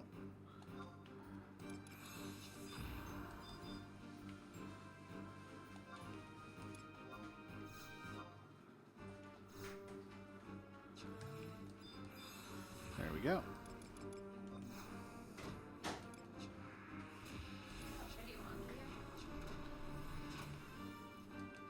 No.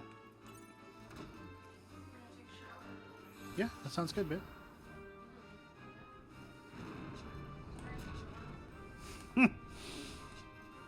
My wife thinks I'm the weird one. She just announced that she's going to take a shower.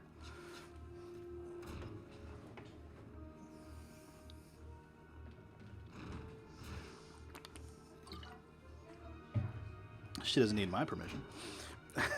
Do whatever she wants. Oh, if you drop the bomb, your time of death will be sooner. But nope.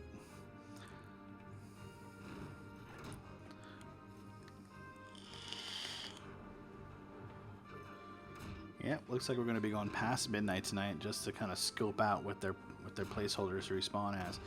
Yeah, I've put in 4.5, almost 5 hours on Sunday with this, and I feel like we should have seen it. And tonight, obviously, we only put in like an hour and 20, but you know, I'm not going to feel like I deserve it. But man, it would be nice to see the damn thing spawn. Just, I want to know how hard the fight is, you know, like, that's another thing. I don't know how hard the actual battle is, because I haven't done it.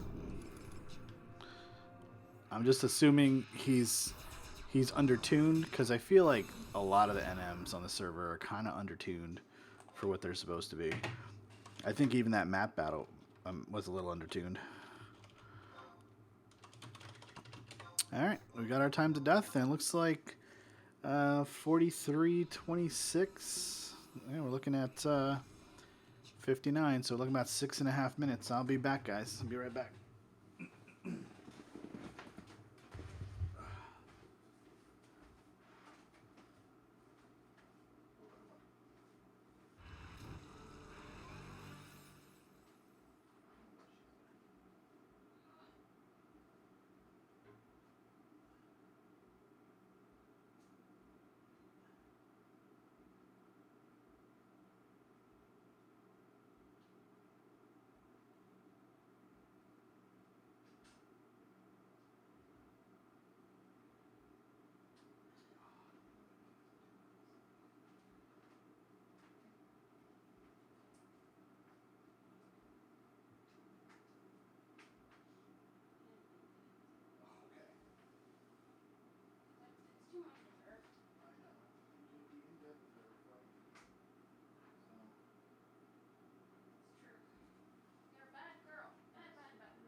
Alright, let's check our time here. Oh, we still got like 2.5 minutes before a possible spawn. Possible spawn.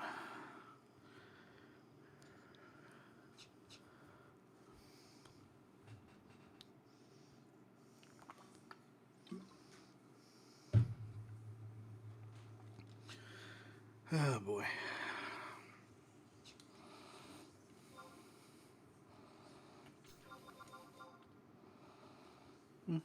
Let's see. We'll buff up in like 1 minute. We'll buff up or so.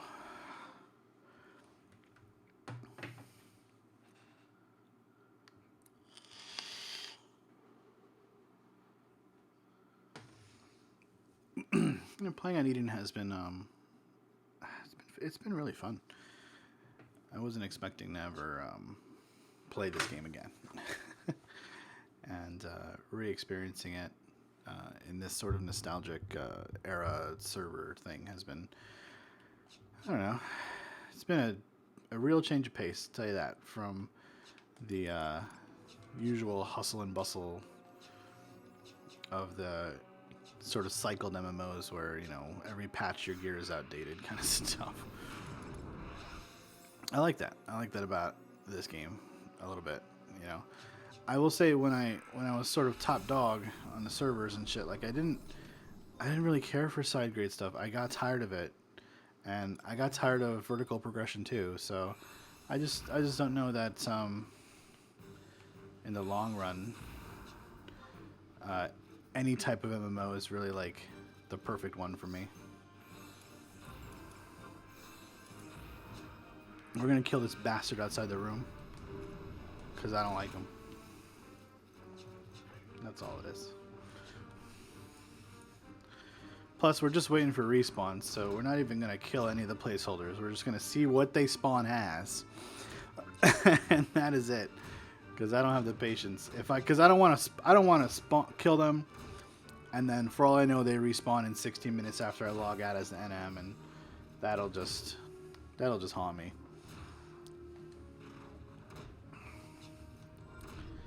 And I know that I'm fighting in the right place, so, you know, you think a little bit. You start to second guess yourself, like, am I doing this right? I'm doing it right. I've looked it up a million times. It's definitely right here. I'm killing the right placeholders. Did you see that triple attack? That was crazy. These raptors go nuts when they triple attack.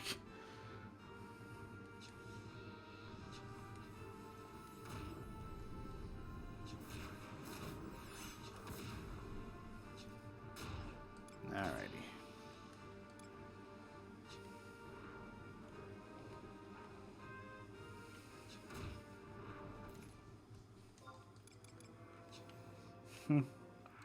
It's like our third or fourth one of those. Jeez, if you need a warrior testimony, next time I'm out here, ask me for one. Because I've got a lot of them. Alright, so we should have seen a spawn.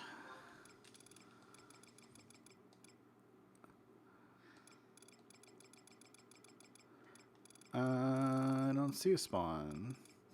There's the top alchemist in the room. And that's not even the mercenary that's in the room. Grats on your 42. That's cool, man. You will get there someday.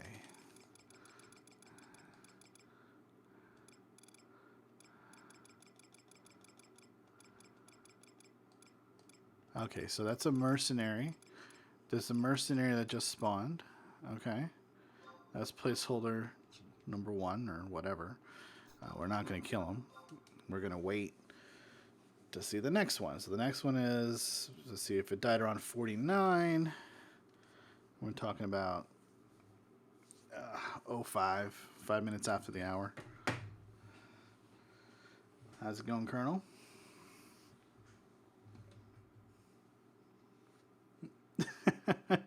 Hello. Are you using Elvon pejoratives at me? Is that what you're doing? It's not very nice. We just met.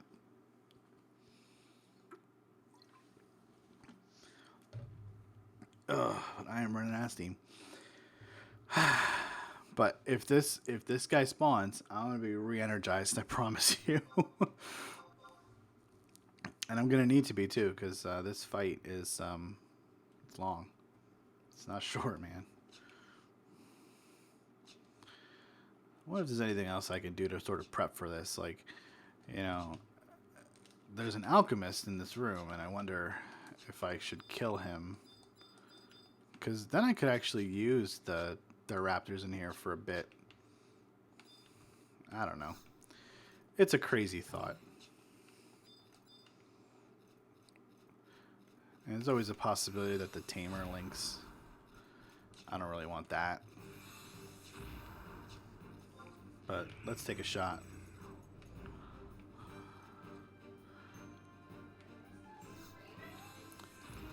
Mm-hmm.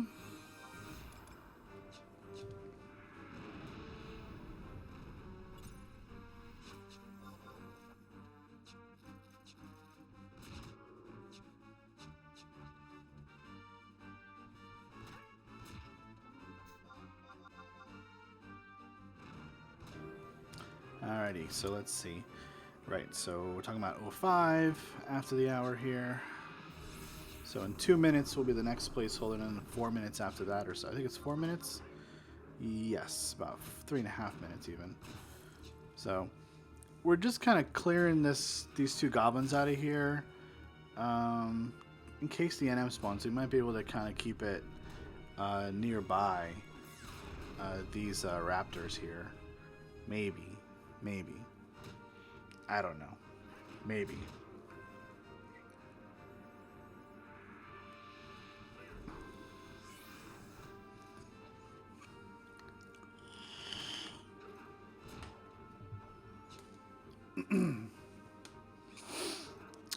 Let me see what it looks like on my end.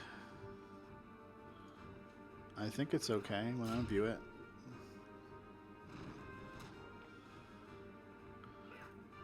I don't usually view it, so.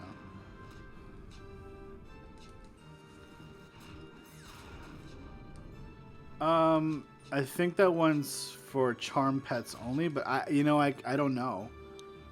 It's called Pet Info. You could try it out. I don't know if it works for puppets.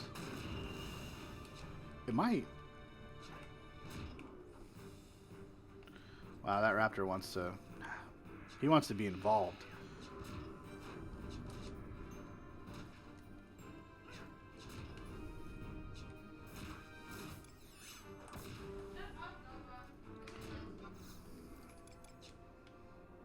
Hey, a scroll of Cure 5.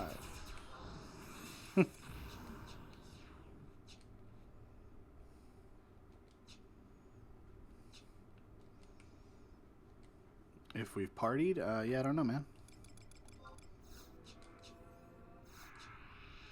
Oh, cool.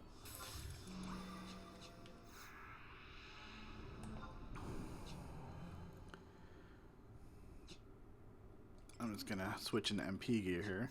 So the next one should be spawning pretty much right now. I was gonna take a quick peek on the auction house.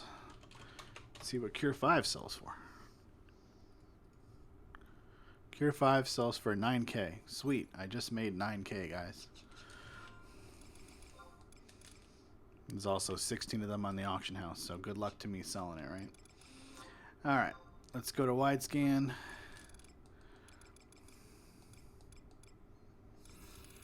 What do we got here?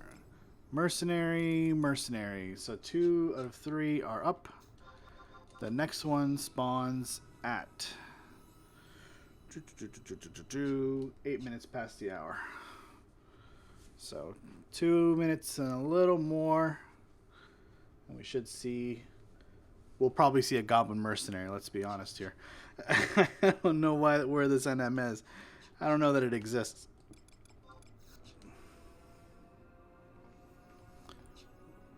But we're gonna prepare for it like it does exist, just like we would for an alien invasion. Not saying there's aliens, but if they're gonna be on their way, we gotta be ready for them, just in case, right?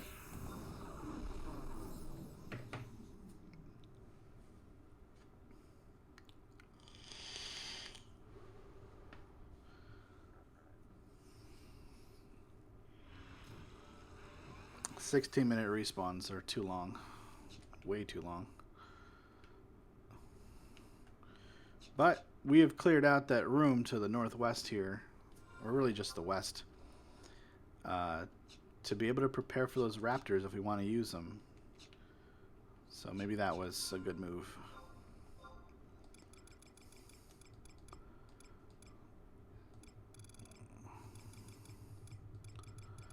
Mercenary, mercenary, mercenary. This is all these things ever are. Yeah. One placeholder is brutal. But you know what? At least you know he's going to pop off that one time of death. And that's it. It's never going to try to fool you. It's going to annoy you, but he's never going to try to fool you.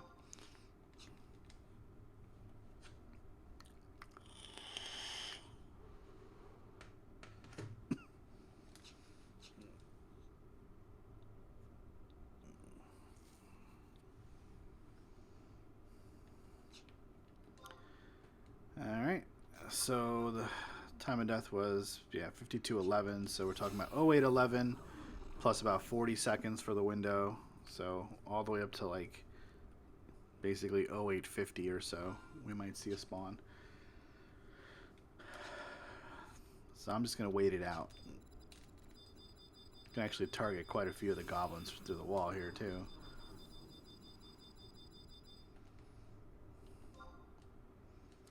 Wait another 20 seconds. I'll check a wide scan.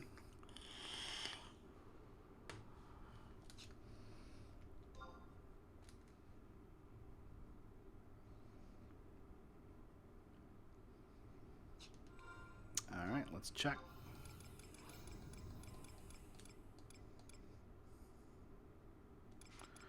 All right, mercenary number 1. Mercenary number 2. Mercenary number 3. So, once again, we have failed to spawn this monster. So that's that, guys. We'll try again some other day, I suppose. So that at this point, I may just level up faster than this axe has any worth for me. I'm already about a third of my way to 71, and we did do some great stuff tonight. We showed off the Calibri camp that I'm spending time at until at least level 71. I may move over to Cadaver Mire after that to do the Junnins there with the wild Karkles as pets. I probably won't put that one on stream, but we'll see. We killed Maat today. We killed Maat in about a minute. It was really quick. Did not pose a challenge at all. We didn't even have to use high potions. We did use sleep pots. We did kill his pet twice. We used familiar, and then we raging axed him to death, rampaged him to death with Nicarus Wing. So we got that done. We've broken all our limits, and we're ready to sail to 75 through a variety of areas. And I'll be updating my Beastmaster chart as we go through. Like I said, I think we're going to do Cadaver Mire, probably at 71, but I'm going to see how the XP at the Calibri camp goes until 72, although it's kind of dying out now. And then after that, I may hit up Mount Zayom, and that's going to be Magmatic Arukas versus Sickle Moon Jagles, but I got to get a bunch of staging points and all that other stuff. So there's going to be some downtime, and we'll try to get 75. I'm projecting that I will try to get 75 probably, I don't know, not by next Thursday, but maybe sometime in the weekend after that, or maybe on the stream in 2 weeks from today. I'm not in a hurry. And I'd really like to sort of complete this journey with all the people that are watching. A lot of you guys sitting here are people who have chimed in a lot, so I really do appreciate that. And I think I'm just going to log out here because I got nowhere else to be. So I will see you guys next Thursday. Actually, Sunday, I might do a late night stream. I don't know. We'll see because it's Mother's Day and there's stuff going on, so I don't know. But I'll definitely be here next Thursday, and we'll have a good time on the stream then. So I'll see you guys there. Have a good one. Take care.